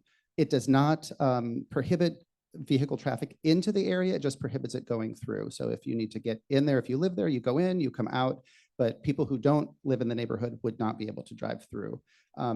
By design, it promotes walking, cycling, and transit. Now, New York City already applies a lot of the tools that are used to create low traffic neighborhoods very successfully. What they haven't done yet is pull them all together like LTNs do in a strategic way with the intention of reducing traffic in a specific area. So when you do that, you do amplify the sort of collective impact of these very, very low cost, very simple treatments. So London has the most robust low traffic neighborhood system or approach in the world, really, and they have the best data. They have about 70 LTNs in London. So we're gonna look at some of the benefits that they have found and some statistics. I think a lot of these numbers actually made it into the resolution. So once you've eliminated that through driving, the traffic in these neighborhoods reduces dramatically. So London found that within the LTN, about 50% drop in traffic. So you can imagine even a quiet street cutting the number of cars down by 50% suddenly makes that street much more appealing to casual conversations, to children learning to ride bikes, makes it quieter and much cleaner and safer. We'll get into that a little bit more in a second. They also found in London that the boundary roads, these perimeter roads that the traffic is redirected to did not see an increase in traffic. In fact, there was a slight decrease, about 1.5%, but basically remained the same. And I think that's accounting for a couple of things. The traffic navigation apps learn where the low traffic neighborhoods are, where the things are closed, and they redirect people. Maybe they keep them on larger roads. Maybe they bypass an area altogether and don't even have the opportunity to sort of like use the boundary roads. And the other thing is that people make different decisions. If it's slightly more inconvenient for a driver, they will make just a rational decision to use a different route. The traffic safety is an obvious one. If you have fewer trips, fewer car trips, you have fewer car crash-related casualties. In London, that was about 50% in the LTNs.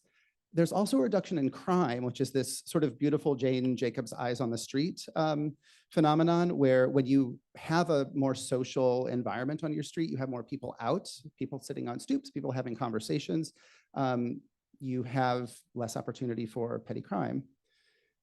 Air quality obviously improves with less driving, fewer emissions, not just in the LTN, but also on the boundary road. So there's this positive spillover effect into other neighborhoods that aren't LTNs.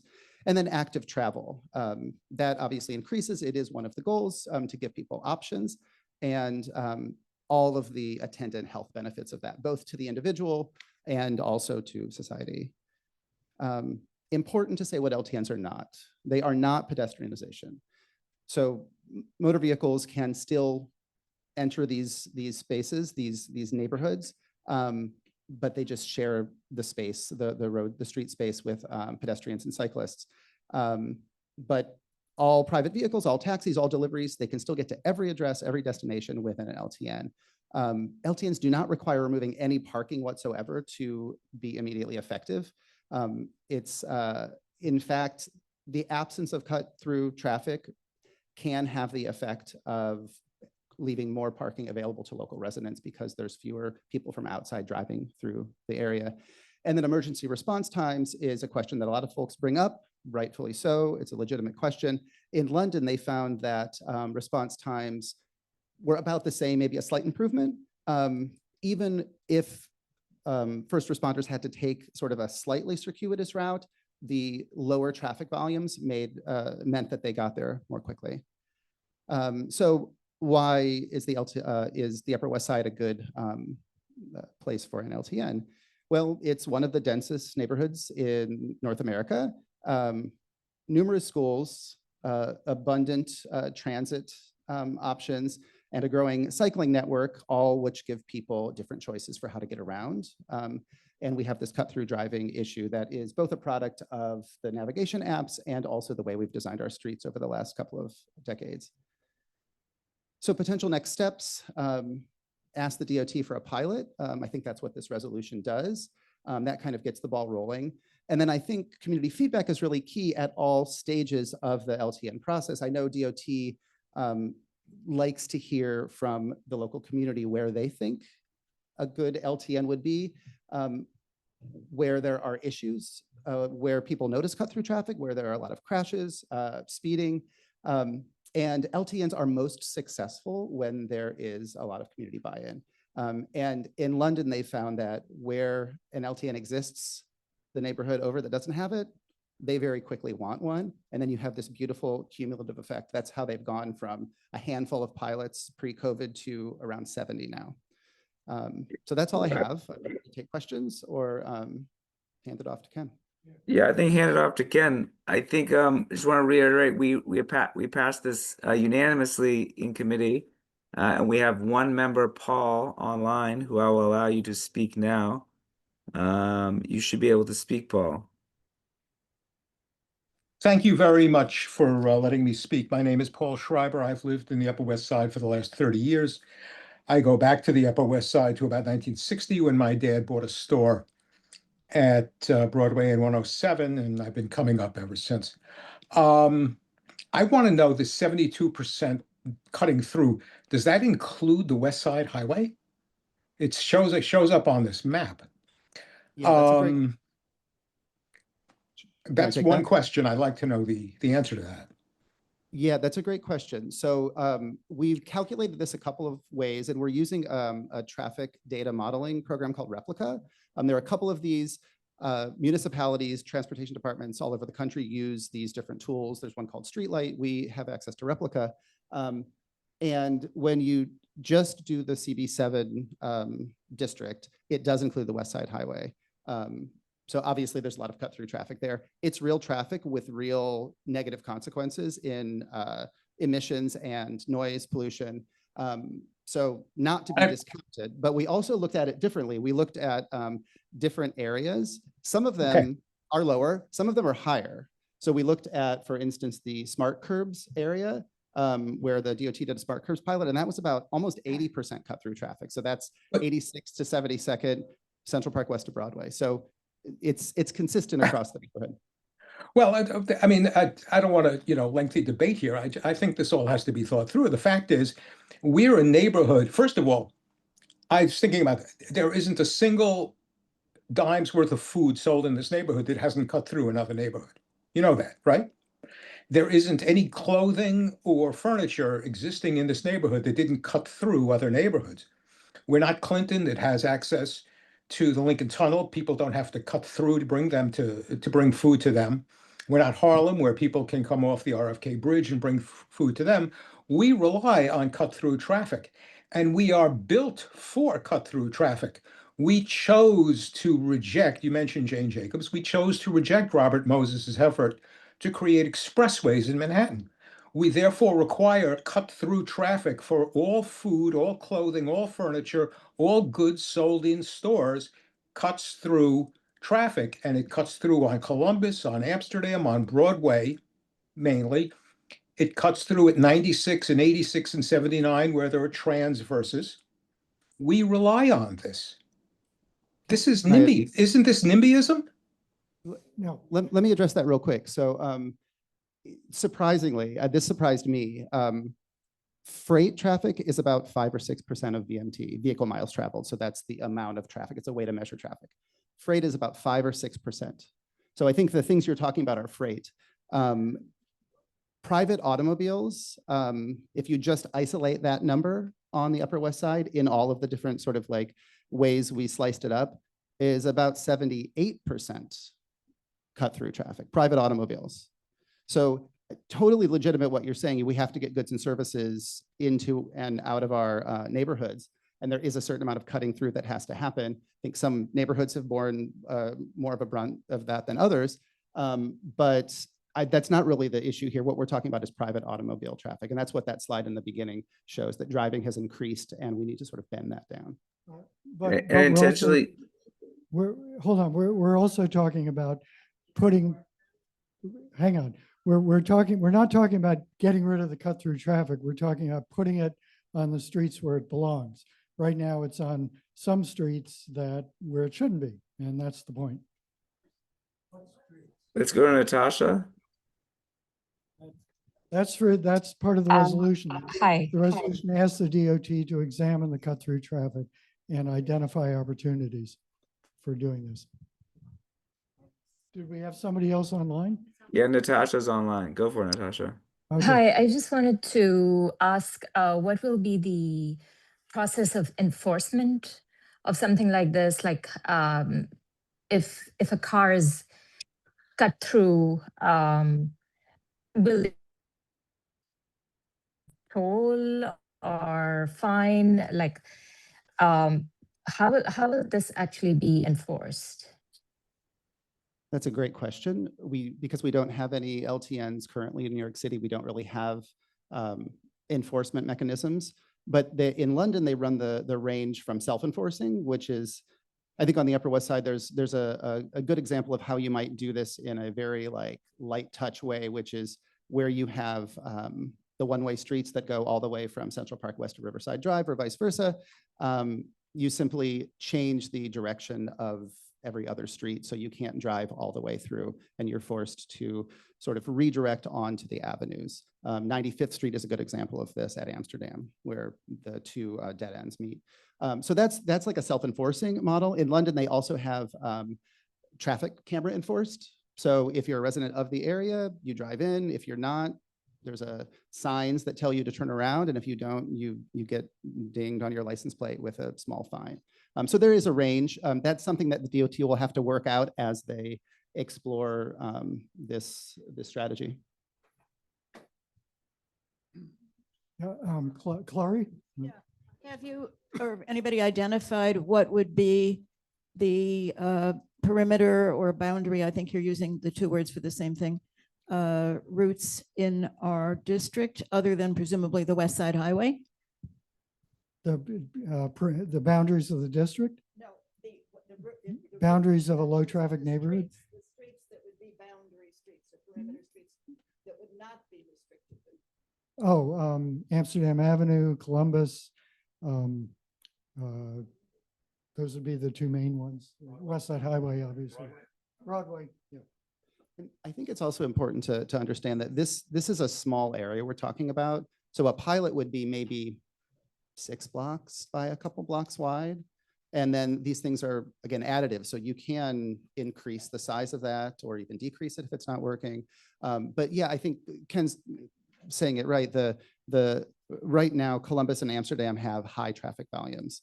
I think Broadway, parts of it have really low traffic volumes actually, and it could be really compelling part of a low traffic neighborhood.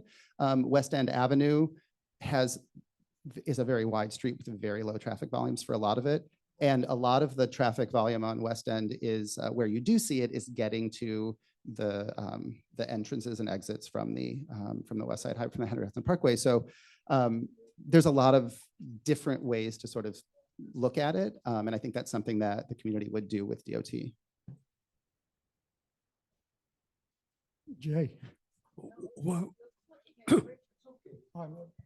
you're talking about north-south roads. What about east-west?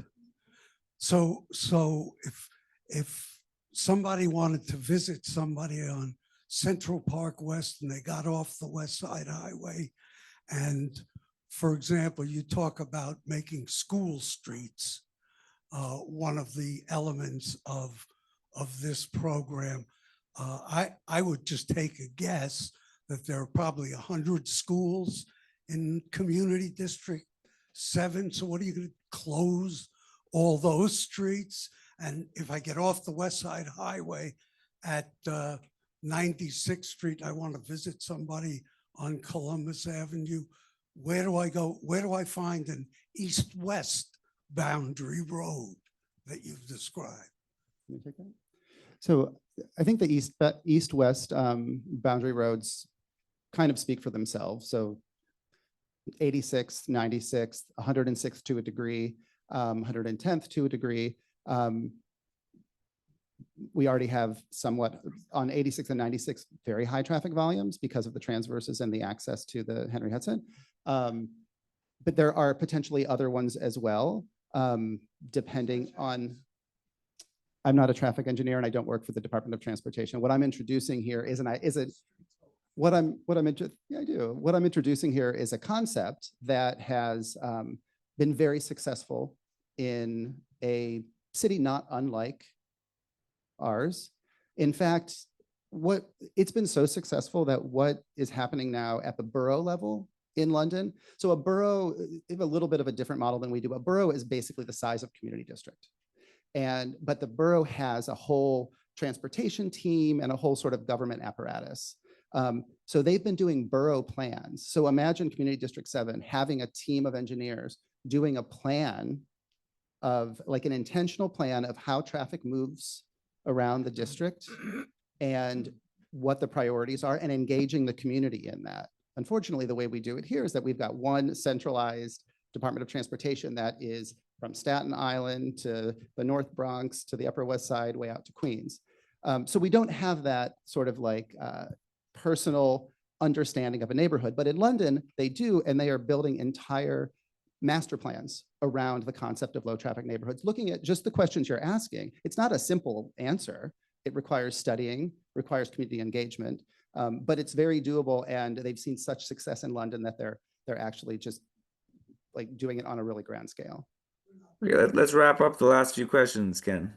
I just wanted to point out that, as an example, I knew a guy who prided himself on being able to get off the West Side Highway and make all the lights going to Central Park on West 88th Street by going fast. Now, you know, a low traffic neighborhood might be a way to discourage something like that. And it wouldn't, this doesn't block any access to any particular block. You could still get there, but maybe you couldn't floor it from Riverside Park to Central Park again. So all the more reason to go slow. Okay, should we call the question? We still have a few hands up, Alex.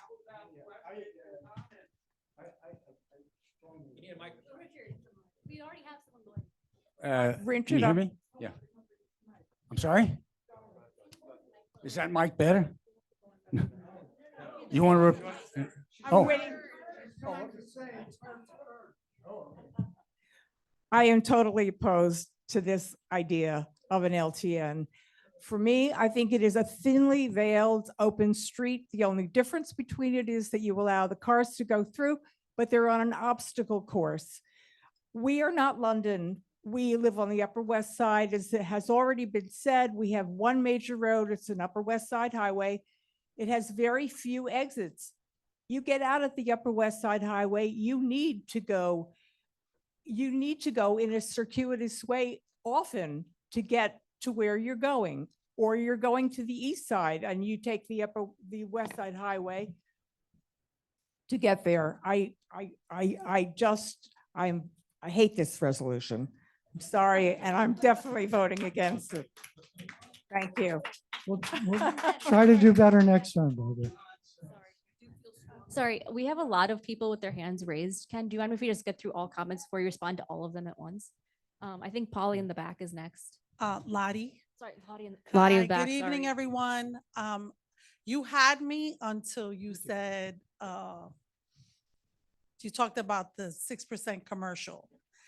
I said, So I want to understand the research, the reliability and validity of that study, and who conducted the study, and when did they conduct the study? Because it is not our reality today. I mean, when you talk about Whole Foods and Trader Joe's alone, right? And there's no way it's 6% or whatever that number was. I was like, that doesn't make sense, because it's every day, all the time, with high levels of frequency, right? So, and it's all good because, you know, you go there and the shelves that many times are empty. And so we need them to keep, you know, filling up the shelves. So we get it. But those are my questions. Thank you so much. I'm happy to provide the data directly to the community board. It's not a study, it's just traffic. Like it's a constant measuring of traffic volumes. And I know it's a rather counterintuitive, but that's just it's just the truth. PhDs conduct a study. When people talk about a study, there's a reliability and validity metric connected to it. There's a whole bunch of, there's a whole process. I'll provide. There's an IRB.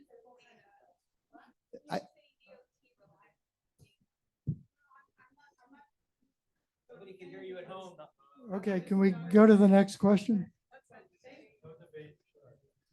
I'm very familiar with London. I have family there. I'm quite often. You can't compare the Upper West Side to any place in London. I'm sorry. And Amsterdam Avenue and Columbus Avenue are truck routes. So it's supposed to be commercial traffic going through, and a lot, and not only for the area, but for the whole city. So, and the West Side Highway sometimes is okay, but a lot of times it's not. And it was said, you can only get out at 96, and the next place you get out is 79. So if you want to get across, you know, you're going to have those problems. I think the idea is a good idea, but I can't imagine it, and maybe I'm just not, my imagination isn't good enough, that it would be successful to put so much effort into this, where I feel that it just is not appropriate for the community we live in. I think it's a great idea otherwise.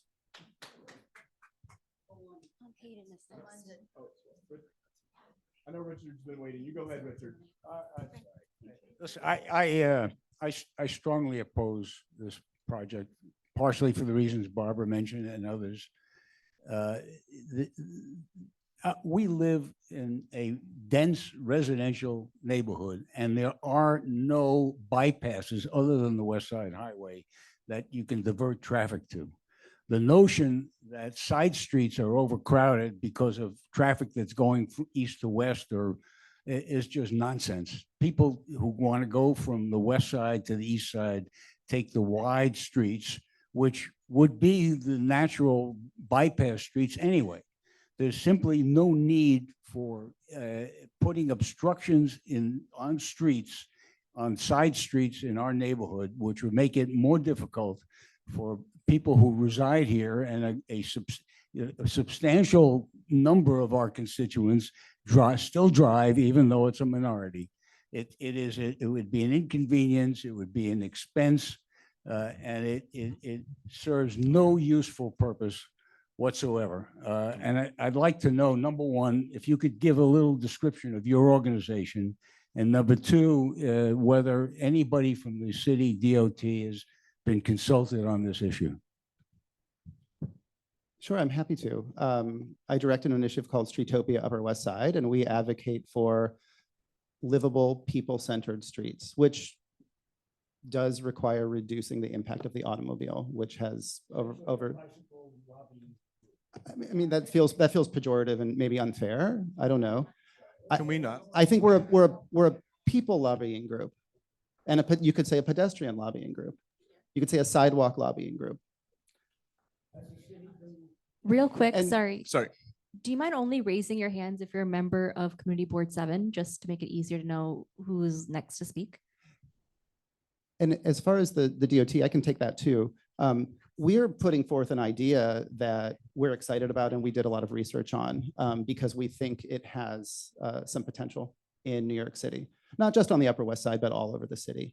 And the DOT is interested in the idea, is my understanding, but it's not something they've ever done. But I think they're interested in looking into it. So at the invitation of someone of a body like Community Board 7, they might take a look at it in our district. Community Board 9 passed at their full board a resolution to take a look at this. So they might get it first. Sorry, also for the interest of time, can we reserve can we just have the board members make comments and then address all of them at the end? Hayden, I think you're next. Thanks. I live at 107 in Broadway, which is on the border of CB9. I'm just glad to see that they passed a resolution here. I'm just going to focus on the actual resolution because we've heard a lot of extraneous comments and comparisons that I don't think are appropriate. This resolution that we're being asked to vote for, and I'm asking us all to focus on this, expresses its full support for a pilot and requests that DOT evaluate the current patterns of cut-through traffic in the district. That's what we're asking for, with the intention of exploring such a pilot program. That's what this resolution is about. It requests that the DOT start with streets around schools, and then it specifies that DOT will give notice to the community before the pilot will begin. I think that resolution, which is what we have been asked to vote for right now, makes perfect sense. We're asking the DOT to do something. We're not telling the DOT that it has to do that. We're saying, please take a look at this idea. I'll just note that many of you know that I pay a lot of attention to commercial truck traffic. If you want commercial truck traffic to come faster, you should vote for this resolution. Why? Because the data show, as we've all heard, that when there is less passenger traffic, your commercial traffic will get where it needs to go faster. We want these goods on our shelves. We want these things where we need to be, where we can eat, where we can have furniture, we can have all those things. If you want that to come faster, that's what these low traffic neighborhoods have done, and that's what the data have proven.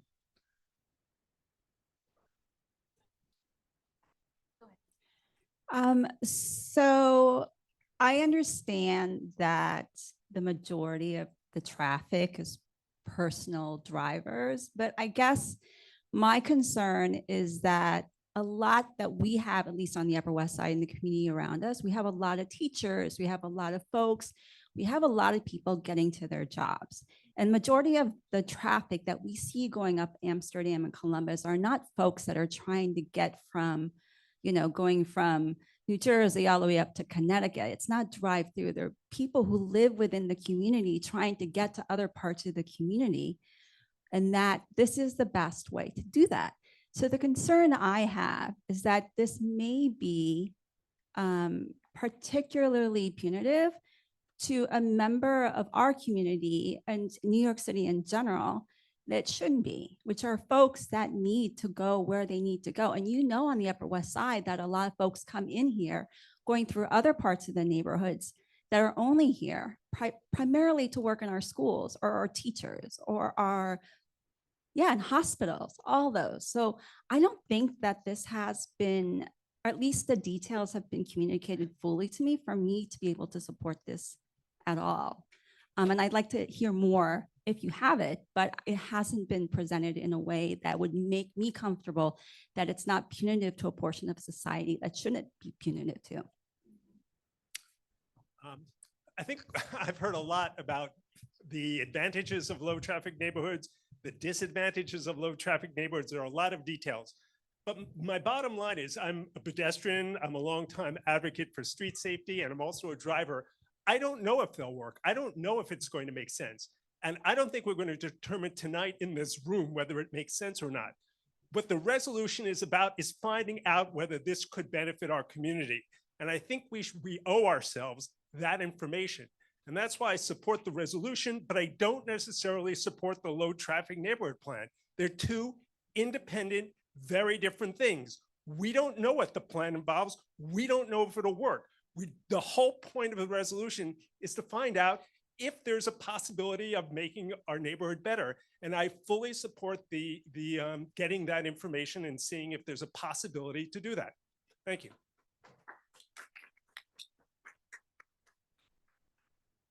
I agree with what Hayden has said, and I agree with what Howard Yaros has said. I think we need to study. I've worked with DOT on projects, and when they do a study, they come back to the board. It's not a done deal. They look at a neighborhood, they think about it. Committee members take a walk with DOT members. We've made major changes at subway stations and other dangerous intersections by members of the Transportation Committee and DOT walking at sites, looking at sites. We've, when the bicycles first came in, we changed a few sites. We walked up one of the hottest days of summer to show how bad a specific site was. So I think a study is really important.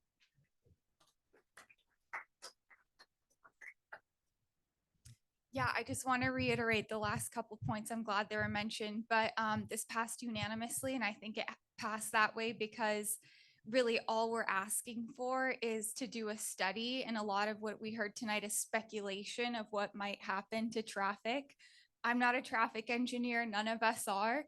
And so this is solely asking for the experts to look at it and to evaluate it and for us to get that information that a lot of people have raised. So I hope you vote yes.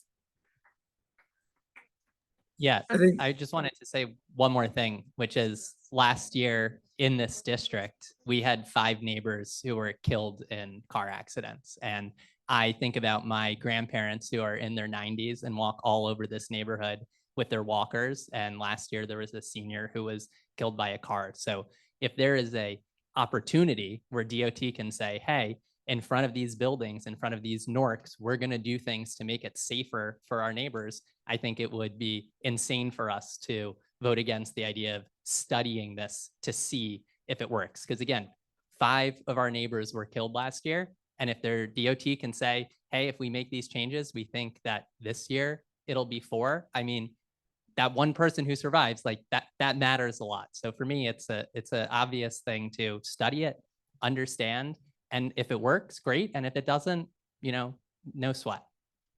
Any other community board members who want, yes? We have Louisa online, and I want to remind everyone, we have a little over an hour left, and we have YEL and a bunch of really important resolutions, so we got to move really fast.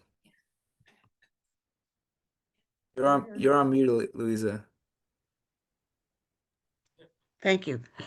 I support it because I think that this is a new idea and we should explore it. It doesn't hurt to do it. But I am also curious as to why you selected the Upper West Side for your pilot project. What were the characteristics of the Upper West Side that you felt would be best to be studied in this project? Great. I think that's the last comment. Maybe Carl, you could wrap We up have- and then we should call the vote. We have one more board member, Okay, go for the board member. and then we have public members who are here to comment on this topic as well. I'd just Members like of an the public, answer sorry, to my not members of the question. public. We're gonna have Carl answer all of them at the end, Luza. Yeah. Okay. Okay, so just quickly, I support the idea of trying this as a pilot project. I think the language of the, not to wordsmith it, the language of the resolution is a little bit too predictive that this will definitely work. I would vote for it on the basis that this seems like it might work, and we'd like to see if it does work and can do so without undue negative impacts. I don't know if there's a small tweak we can do, but in any event, I'll vote for it on the basis that this might not work, and we have to be prepared for that possibility.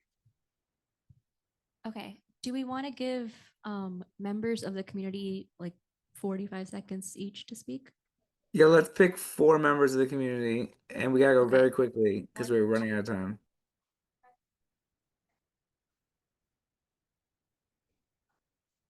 Yeah, we're picking 4 people, so it's 1, 2, and then 3. Okay. so you go first. In the interest of speed, I'm just going to start. I know, we're Okay, my gonna- name is Jody Liss. I live in the neighborhood. I'm sorry to say I'm against this proposal. In its current form, it's just too vague. The resolution relies on information from Crash Mapper plus a special interest nonprofit. And mostly these statistics do not explain why these accidents happen specifically, but they do show that the vast majority of the crashes only happen in certain places. The Henry Hudson, the major avenues, and the intersections on the crosstown streets like 96 and all of those, far more limited than suggested by the proposal. These places are important to maintain, as everyone knows, as thoroughfares for the city and community because people need to get around. People, in truth, we are not a low-density neighborhood like most of those in London. We are a mixed-use, high-density area. So we border on the Midtown Manhattan also. I'm also concerned about the balloon effect in some places that if they are actually closed off or rerouted. And I am not sure that CB7 has any control over many of these spaces. This is a far-reaching proposal, but none of the recommendations include an open and broad set of questions put to local residents. Many questions not asked by this proposal might easily turn people away from it, not just traffic, but also access to taxis, Ubers, small business deliveries, parking, and so forth. It may make things harder for people. And the way New York works is when we try to accommodate each of us. I'm sorry. Okay. Time is up, but We can't go to the front. just for interest of time, it is better to talk on the microphone. Who uses this one? Yes, Maxine DeSeta, I represent over 600 residents of the Upper West Side. And first of all, I think it would have been polite to have gone to the people in the neighborhood and asked them if they were even interested in this project. I live on 102nd Street. We do not have that much traffic. This is a solution to a problem we do not have. As far as Streetopia is, Carl, on your website, you have an advertisement for what 103rd Street would look like as a low traffic neighborhood. In fact, what has happened to 103rd Street, because nobody would listen to us, we have a narrowed street that even bikes can't go down. It's a hazard. It's 9.5 feet wide now against DOT regulations of 15 feet. We have vagrancies, people sleeping on the boulders, the plants and everything else that is even. We're not talking about open streets, okay? I am we're just talking talking low about, traffic I am neighborhoods. talking about Streetopia has said 96 to 110th Street, it's on their website, going from, you can't tell, maybe Broadway or West End Avenue to Riverside Drive. They have already shown everybody what they want. And they have not even come to the community first before you go to DOT. So we are totally out of the loop of any input. And we already have had to put up with a horrible situation on 103rd that CB7 in 2022 supported. We have one more person in the back, and then I think we're done with members of the community. My name is Susan Simon, and I'm a 40-year Upper West Side resident. I'm also the founder of a community organization. And I'd like to say that pilots are forever. We know that a pilot program doesn't last 6 months and is evaluated in a correct manner. And then there's a decision as to whether or not we should go forward with that pilot program. A pilot program is forever. We live on the Upper West Side. It is a densely populated neighborhood. It is not London. I'm in London all the time. It would be really nice if it were London. It is not London. And I kind of resent the fact that think tanks come in and they want to make the Upper West Side something that it isn't. Cars, you may not like this fact, but cars are a necessity for many people. People do commutes that way. They do reverse commutes. They have families. Cars need to go all over this city. 10 seconds. And also, thank you very much for throwing the traffic onto already dense Broadway and Amsterdam Avenue. That's really lovely. Okay, yeah. Maybe Carl, you could answer Louisa's question and then briefly wrap up, and then let's move to vote. You bet. I'll run down these really quickly. So I take a little bit of issue with the think tank and the sort of like accusations. We're simply offering an idea. Let's move past It- that. it- Let's move it's- past that. Yeah. It's not a proposal. It is, as everybody has said tonight, many people have said tonight, it's sharing ideas for DOT to study. Let's see. Louisa's question was why Upper West Side? Characteristics that make the Upper West Side a good idea for a pilot project. Well, for one, this is the area that I advocate in and where I live. So that's one reason. But also what I said in the slides, it's a very dense neighborhood with a lot of older adults, a lot of schools, and a lot of excess traffic. We can debate the finer points of how much traffic is required, how much of it is freight and not, but there is a lot of traffic, and there is, and that has a limiting factor on the social life and the safety of the people who live here. And then, yeah, I'll leave it there. Call the question. Second. I just wanted to add one thing. Ken, the question's been called. We have like other, sorry, we have other resolutions. I Yeah. apologize. Let's call the question, Ken. We don't have time. All right. Voting has started. And while we're voting,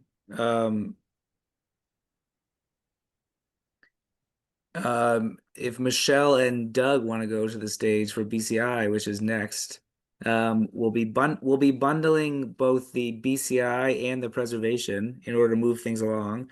And Doug is the new co-chair of BCI. I want to thank Natasha for her work and welcome Doug, longtime BCI member, as co-chair of BCI. But let's wait for the votes to come in. Has anyone not been able to vote? I see Jen still has not voted. Who's there? Is there anyone online who hasn't voted?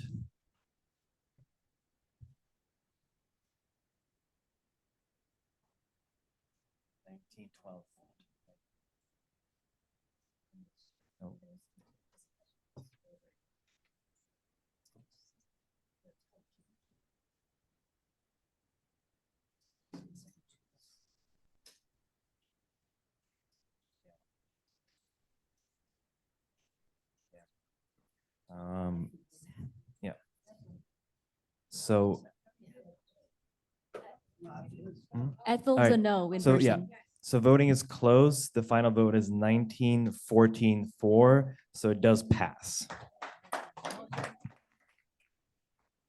Okay, we'll go to BCI now.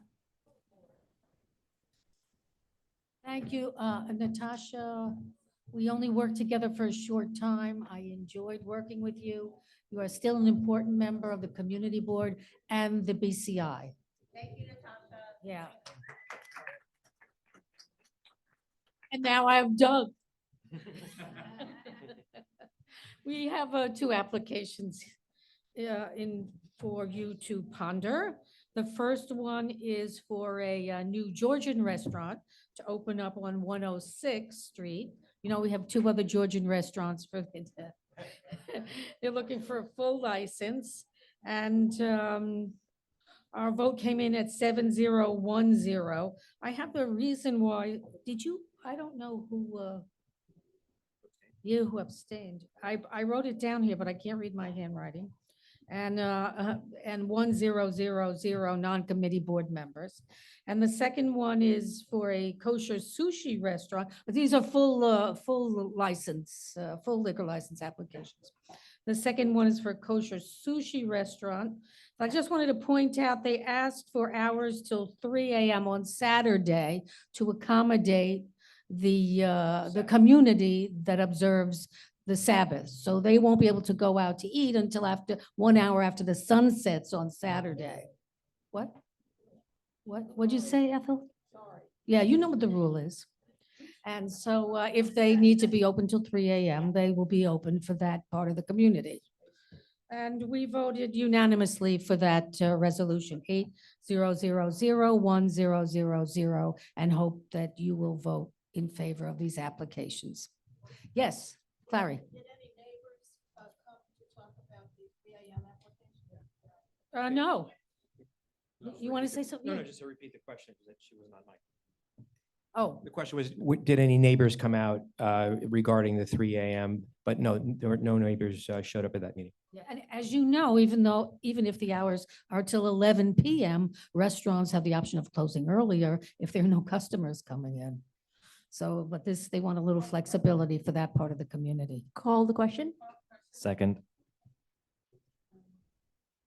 Question has been called. Voting is open.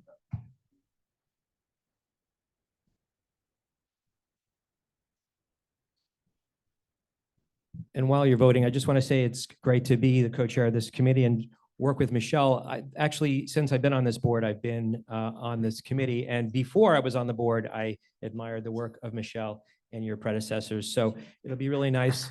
Yeah, it'll be great. And we're going to do some good new things with this committee. You know, it's business consumer issues. We'd like to focus on some proactive things, and even consumer issues. There's all kinds of things, and we're open to suggestions. Thank you. While voting is open, we're going to get ready for the next committee, which is preservation. Okay, great. Let me just, I think it's gonna pass. I'm just gonna close the voting. So voting is closed. The final vote is 32-1-1. Yeah, no, Ethel was a no, right? Abstained, sorry. So 32-0-2-0. Okay, we have 4 applications for you. We're gonna go through the first one, and then we are going to bundle the other 3 unless there's someone who has a problem with that. Okay, great. The first application is 15 West 74th Street. Give us 1 second just to get it up.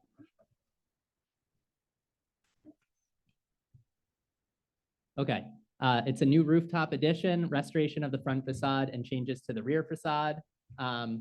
So currently there is no stoop on this application. The idea is to take the 2 windows that are currently at the cellar, like ground floor level, and convert one of them into a door. That's the main part of it. There's also a rooftop addition. We got the photos, and it's only, this one actually is not visible from the street. And then on the rear, all of the window openings are changing. Any questions or comments on that application? If we could give Clary a microphone quickly. And Clary, just for the sake of time, if you could keep your comments to be brief, please. I'm a member of the committee. I voted against the part of it that has to do with the front facade. The rear addition and the top addition and the rear changes of windows are not wonderful, but they are generally within the scope of what we have approved. The problem and the reason I voted against is that this building is one that are currently 3 surviving adjacent buildings that were wonderful townhouses or brownstones when they were built. They all had, I believe, straight stoops rather. In this one and the 2 houses away at 11, the stoops were removed a long time ago, as happened often when these brownstones were turned into multifamily houses. The application for this front, and the thing that interests me, and I hope I will get some votes on this, sometimes I do, is, sometimes I get a lot of them, is to make the entrance, to keep it remaining at the street level, not to restore the stoop, to ignore the fact that the middle building still has its stoop. And as the presentation went, it was to say to make it like the one at 11, which is 2 buildings away, which also had lost its stoop. So what they're proposing to do is a little bit of decoration to make it a little bit better than it is now at the ground level, but not to restore the stoop. This building is being turned into a single family house. While we don't have a jurisdiction over what they do inside. Clary, if you could please wrap up. I will certainly do so. There is no reason, based on what we saw, that the stoop could not be restored to match the building next to it, as all 3 of these buildings had been. It's a once in a generation, if not a once in a lifetime opportunity to do a real restoration of a stoop with no reason not to, other than the applicant doesn't feel like it.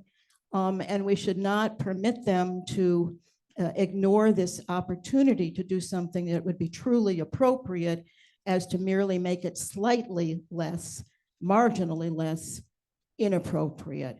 So for that reason, I urge people to vote against it. Adam, is it a single resolution? This is a single resolution. Yeah, well, then the only choice in my view, even though the other parts are fine, is to vote no on this one. Thank you. Can someone make a Call the question. question has been called? Okay, while people are voting on this Voting is- one, yeah. we're gonna walk through the other 3, which we're gonna bundle. Okay. This is a proposal to reconstruct a stoop at 32 West 95th Street, as well as construct a rooftop addition and a rear yard addition. Okay, any questions on this one? Okay, next one. Sorry, we're moving so fast. This is also an application to reconstruct a stoop. And it also was approved by the committee. I should say on the last one, it's a different stoop than it historically had, but the committee found that it was still appropriate. And then the final one is a window plan on the very edge of our district at 110th Street, which the committee had no issues with. Any questions on those 3 applications? Otherwise, I'll turn it back over to Igor. Well, we have to close the first other off- vote first. Yeah. So voting is closed? Yes. So the final vote is on the first preservation item, 28200.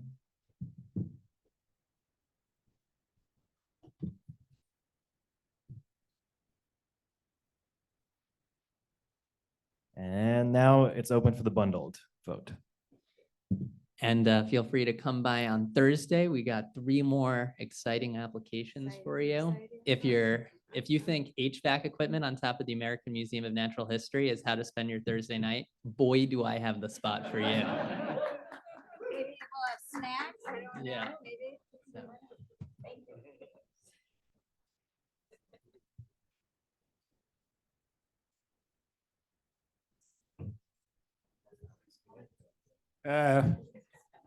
don't panic, but Alex no longer has internet, so I'm delegated to conduct the rest of the meeting. You're on. Yeah. We're up to Yeah. YAL. First, I'll just close the vote. So the final vote is 34,000 on the second preservation item.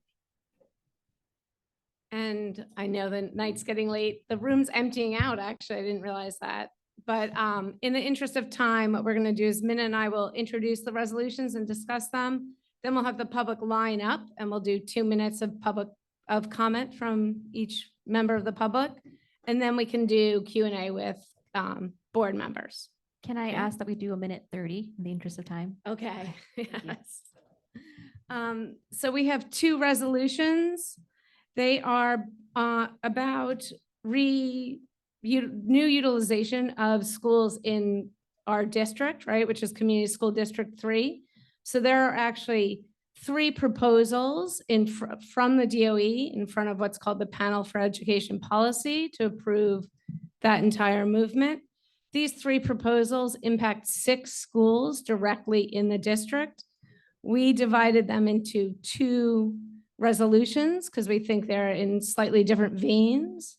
So we think they address them that way. So the first resolution is about Manhattan School for Children, which is in the Joan of Arc building. The DOE has a proposal to truncate that school and change it from a K-8 school to a K-5. That school is co-located with 2 other schools in the district. In that building, there's also Lafayette Academy and Community Action School. We heard from some of the members of Manhattan School for Children. We had a few concerns about the proposal that's at the DOE right now. An important element for us is that there are only 2 fully accessible school buildings in the entire district. One is that Joan of Arc building. The other is the other building that's actually in the next resolution, which is the PS 191 building, which is Riverside School for Makers and Artists. The Manhattan School for Children was a very famous historic school in our neighborhood. It was opened with a very, very specific mandate around social emotional learning. It was also opened with a real mandate around accessibility. And so our concern is about the lack of accessibility in other buildings in our district. In that same resolution, we also discuss a second proposal from the DOE, which is to truncate another K-8 school, which is Riverside School for Makers and Artists, also known as PS 191 on West 61st Street. So that would make it a K-5 school instead of all the way through 8th.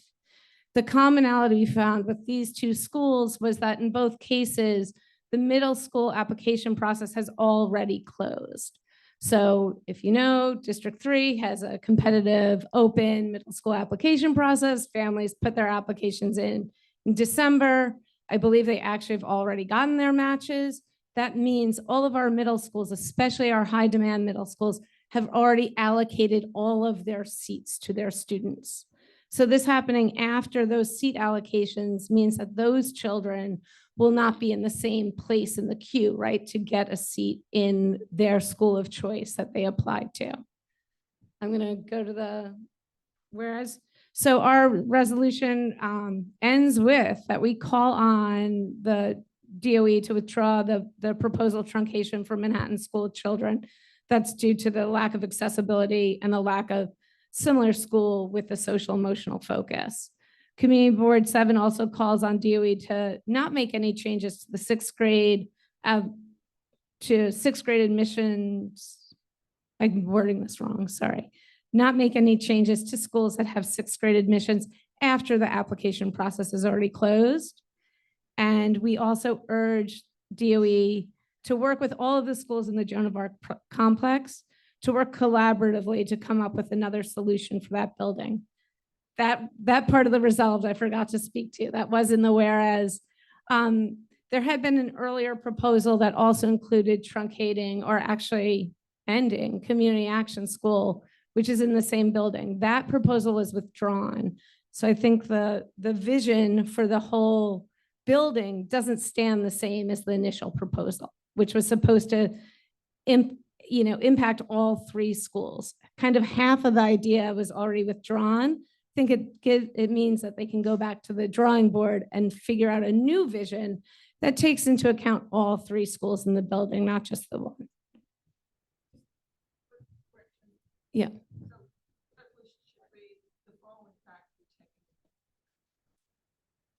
Okay, I think it does say the following facts. I said whereas. The written says the following facts. I'm following our new Robert's rules. Gotcha, Roberta.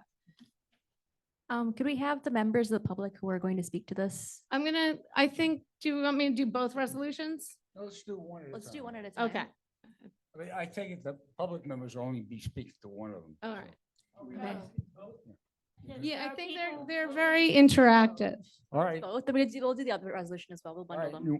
Yeah, because once they're moving one school, right, I said it's 3 proposals at the DOE. However, it's impacting 6 schools. So they are all kind of related in some way or another. All right, why don't we do then a presentation of the second resolution? All right, so the second resolution has to do with the movement in the PS9 building, which is the center school and PS9. The proposal from the DOE is to move the center school, which is a 5th through 8th grade middle school, to a new location, which would be in the PS 191 building. That's Riverside School for Makers and Artists on West 61st Street. Part of this, or part of the reason why they're moving them is that the current PS9 building, which houses both schools, is overcrowded. We anticipate, and the DOE anticipates, that overcrowding to get even worse as time goes on, because there is a new class size mandate coming in from the state. In order to meet that mandate, you need more footprint, more classrooms to meet the mandate. We heard from a lot of parents at Center School. They were very alarmed by this process and by the move. And we really saw that their concerns, they had many concerns, but we saw 3 real standout concerns. One was that Center School's current curriculum is very focused on theater and acting. They were very concerned about the space at Riverside School for Makers and Artists, that they have adequate space to do their productions in. Their other concern was Riverside School for Makers and Artists has a rooftop yard. They thought that that yard is insufficient for the needs of their middle school students. They'd like to see improvements. There also is some idea that they may be able to use some public spaces. They're a block away from Riverside Park there. The additional one was 3. Oh, transportation, thank you. Transportation, which Riverside School for Makers and Artists on 61st Street, but on the far west side. And most of our public transportation in the district goes north-south. Very little pulls you like east-west. So there's concern about how families would get there. I think it actually is inclusive of the many schools that we have on that block. 61st Street actually weirdly has a lot of schools. So if there was a transportation solution that the city could come up with, that might even solve the needs of additional schools, not just Center School, but it could meet the needs of the current Riverside School for Makers and Artists. It could meet the students at West.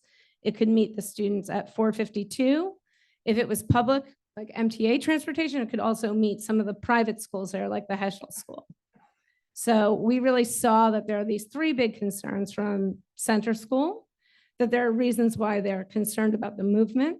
The other thing we heard quite a lot about was process. We'll say that we always hear about process. So we did recognize that families want to make sure they're included, that they're a part of the discussion, that they know when these sort of changes are coming, and that there's an opportunity to feed back to the DOE on them.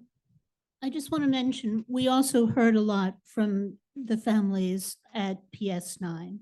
And we have heard that that school building is certainly at capacity. Currently, we saw kids having instruction in the hallways.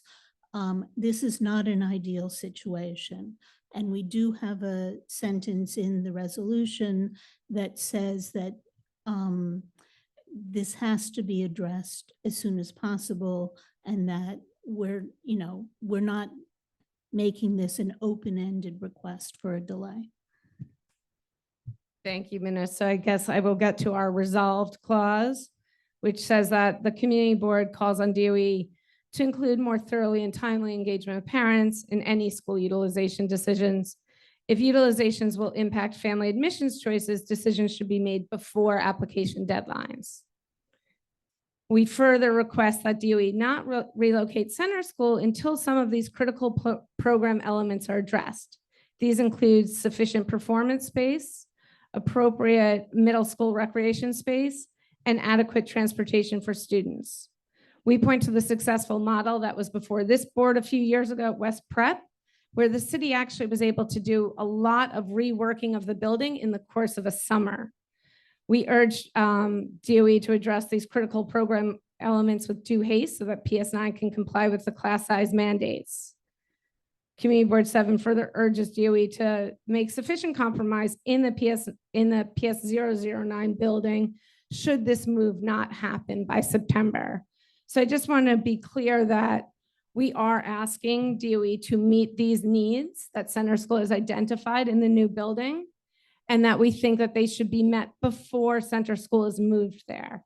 However, we're not asking for a delay for delay's sake. So if the DOE, we'd love to light a fire under the DOE and get them to jump into action as quickly as possible. Should the DOE be able to meet these needs by September, by all means, that would be wonderful.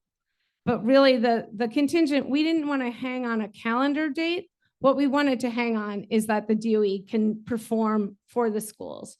So if they're going to move a school, let's meet some of those needs. Let's make that as good a move as we can. And I think that's it for our resolution. We'll answer questions, but first, we just said Yeah. the public would line up and we'll take comment, and then we'll do questions from the board. Can I just say real quick, we will be voting on these as two separate resolutions. Yes. But we will be taking comments from the public, and based off the size of the public, I'm gonna decide on the time. So if we have. Okay, we are gonna give a minute per person. Just in Listen, interest of as time. we say in every situation where there are multiple speakers, if what you want to do is say the same thing that a prior speaker has said, you can just say, I agree with the prior speaker. There's no need to repeat it. And then sometimes repeating it will have the opposite effect of what's intended. So, unfortunately, we are, as we always are, strapped for time. Please make your comments concise and don't repeat anything that a prior speaker has said. Thank you.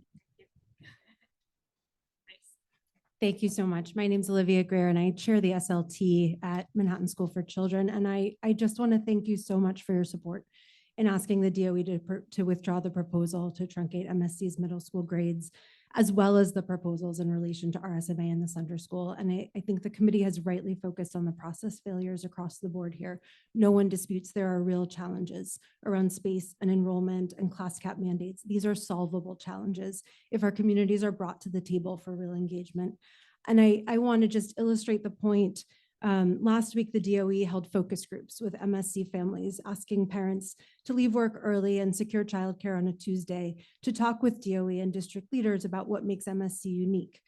Parents left those meetings frightened, not reassured, because what became clear is that the DOE understands exactly what MSC is and what will be lost if our middle school is closed. They acknowledged and said that they want to use our inclusive model for citywide trainings to teach other schools to do what we do, and they are still moving forward, and here we are. So I thank you for your support, and we really appreciate you. Thank you. Thank you very much. Hi, my name is Lori Kalinowski. I'm a parent at MSC PS 333. April 29th brings a vote by members of the PEP to truncate MSC's middle school. I'm here to thank you for talking on our behalf.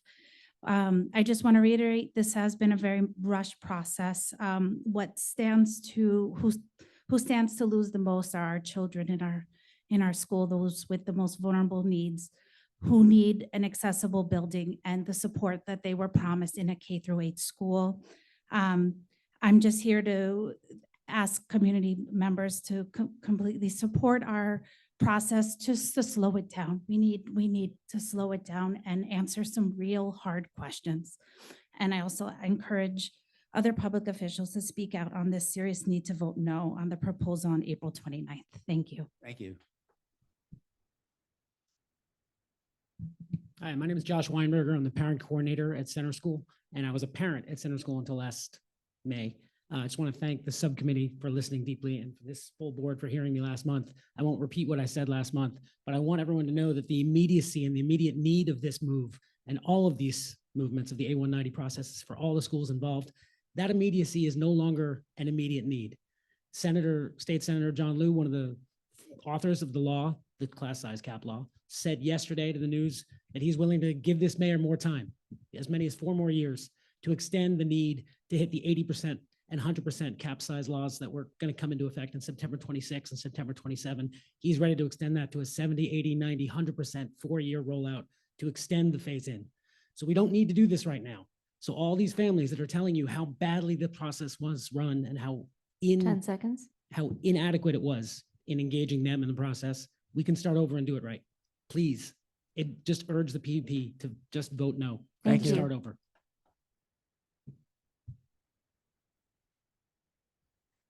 Hi, my name is Mary O'Brien. I'm a social worker at Center School. I want to thank you for hearing what has been going on within our school community.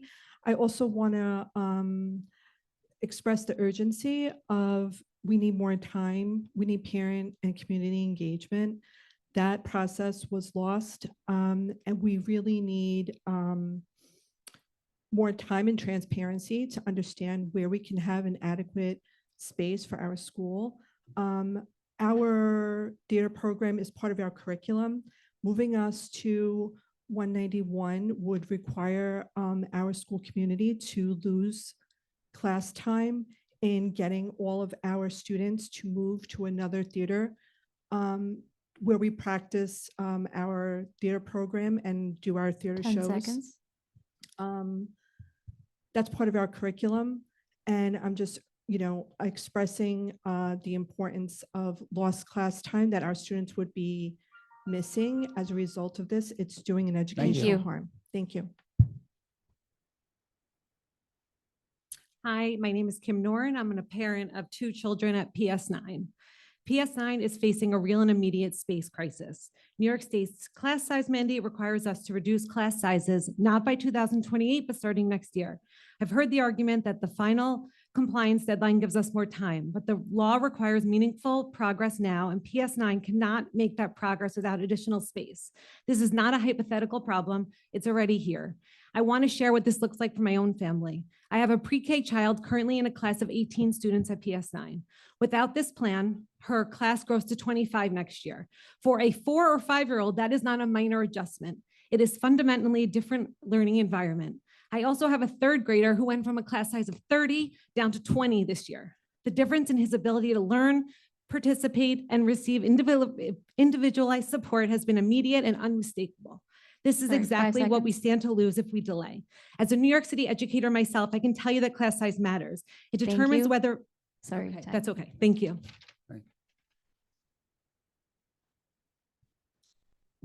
Good evening. My name is Bria Bowen. I'm a parent at PS9. I have 2 children, a 1st grader and a 5th grader. So I'm seeing this school from both the very beginning of the journey and the very end. And what I can tell you is this: no matter the age, the conditions are not acceptable. For years, PS9 has been operating over capacity. And while we can talk about percentages and utilization rates, what really matters is what this looks like for our children. It means students receiving services in hallways. It means multiple specialists sharing one space, making it harder for children, especially those who already need extra support to focus. That is the daily reality inside this building. As a parent, I am seeing the impact from both ends. Our 1st graders are the very beginning where where small class sizes and attention are critical. Our 5th 10 graders seconds. are about to graduate and should be finishing strong with access to a full experience. This is not just frustrating, it raises real concerns Thank you. about equity and compliance Thank and you. Please wrap up. quality and education we are providing. Thank you. Good evening. I am Dr. Reggie Higgins, Superintendent for District 3. The building shared by Center School and PS9 has been overutilized for years. When Chancellor Samuel stepped into this role, one of the first issues raised was a conflict over space between these two schools. That alone should tell us how deeply unresolved this problem has been. During the PEP tour, we saw closets with no ventilation being used by Center School to deliver special education services. That is not just a special education compliance issue, it is a dignity issue. It is about whether we are truly meeting the needs of our most vulnerable students. The class size law did not create these challenges, but it has undeniably exposed them. At PS 191, now identified as a CSI school among the lowest performing in New York State, we have an obligation to act with urgency. This school deserves the chance to narrow its focus, strengthen its elementary program, and improve foundational literacy instruction. That work requires clarity, space, and intentional support. At MSC, the conversation has understandably centered on class size and co-location, particularly with Lafayette Academy. When the chancellor and I toured the building with the PEP members, he made clear that MSC prioritizes its enrichment spaces and related service programs. These are not to be owned by any one school. They must be shared based on student need. Lafayette serves a similar student population, demonstrates strong outcomes across subgroups, and yet their related service providers are currently forced to deliver services together in a single room. That is not equity. Thank you. Thank you very much. All right, board members, comments, questions? Any? None? Do you want to call a question? All right, we're not, we're, Hang all on, right. Doug has a question. A couple of things. One is that I've heard some thanks from some of the people from the public saying that they are thankful that we are withdrawing. And I don't think that's exactly what this resolution says. I think that's misunderstood. The reality is that if we vote for this resolution, particularly for the center school, that we are saying unless those conditions are met, we want them to delay. If they are met, then it could be as soon as September, right? Is that just for a clarifying point? The other thing I just wanted to say is I am having a problem, with all respect to Reggie. I was at the town hall with Gail Brewer, and he emphatically said no decision's been made. But tonight, he was so opinionated that he wants this to happen. I just don't know how that squares up. I have friends and family that are involved in the schools, and what I've been hearing in my chatter is that there has not been adequate research from the receiving schools as well as the sending schools. I feel very troubled about this, and as a board member, I still want to hear what other people have to say, but I don't feel that I could sleep well at night in its current situation. It does seem like we need more time, and it does seem like there's a rush job. I've also heard that the school that has suffered with low scores was also a recipient, with all respect, of a lot of immigrants who their first language wasn't English. So maybe that's not a criticism, not a failure. It just may be a circumstance. So that's what I wanted to say. Thank you. Any other board comments? Just clarify, You don't have to I run. think part of why you heard the superintendent's passion is he does have, I believe, I don't want to speak on his behalf, but a position and an opinion. However, the vote goes to the panel for education policy. So when you're saying a decision has not been made, panel for education policy makes the decision. Good evening again. My question has to do with the young people that are in wheelchairs currently, that are not going to be able to stay in the building because their grade is being truncated. So is there a plan for those young people? That's my question. Sorry. Sorry, before we answer that question, are there any other questions from board members? Yeah, so we are, okay, go ahead and answer the question. I'm not the DOE, so I don't know.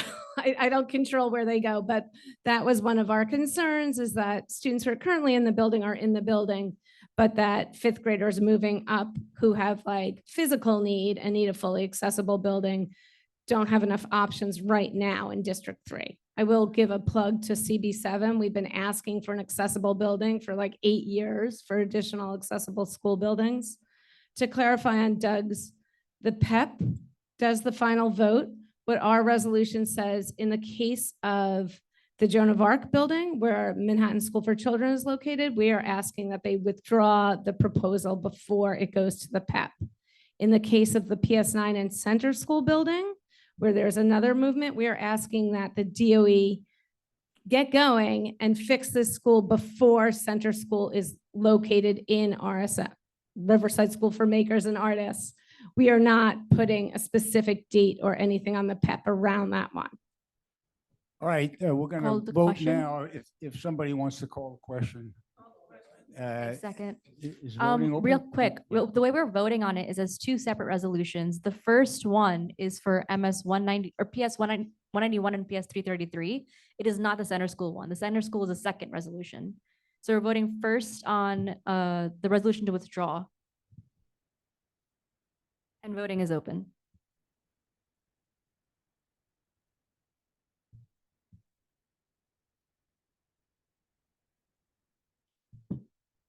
Anybody not vote? Ethel, yes? All right, voting's closed. What? Everybody's voting. Yeah. Okay.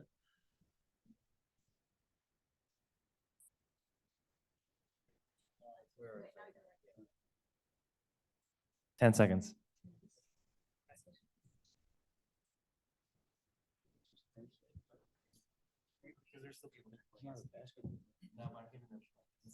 Okay. 5, 4, 3, 2, 1. All right, voting Voting is closed. So the final vote is 28,501. All right. And I think you have to, if you're ineligible for cause, you have to say why, right? You have to say why. Who is ineligible for cause? Lottie. Okay. Can you say why? Oh, she works for the Department of Education, so she's ineligible for cause. What did you vote in?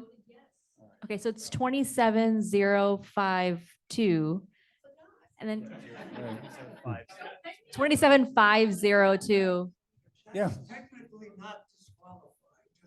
All right, come on, we don't have time for this semantic argument here. Let's go to the next Calling the next resolution. question. I second it and then Question's been called on the second resolution. voting has started. Voting is open.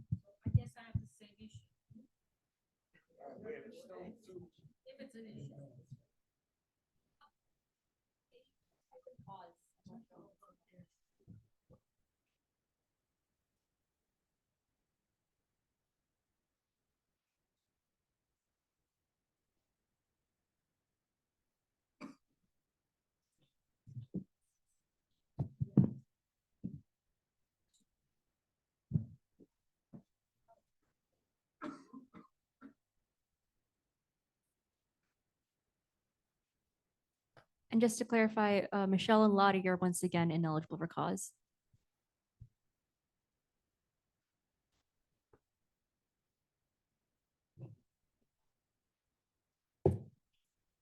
Five seconds. Good. And voting is closed. So final is 24? Yes. 24 was 6, 1, 2, 20. Yeah.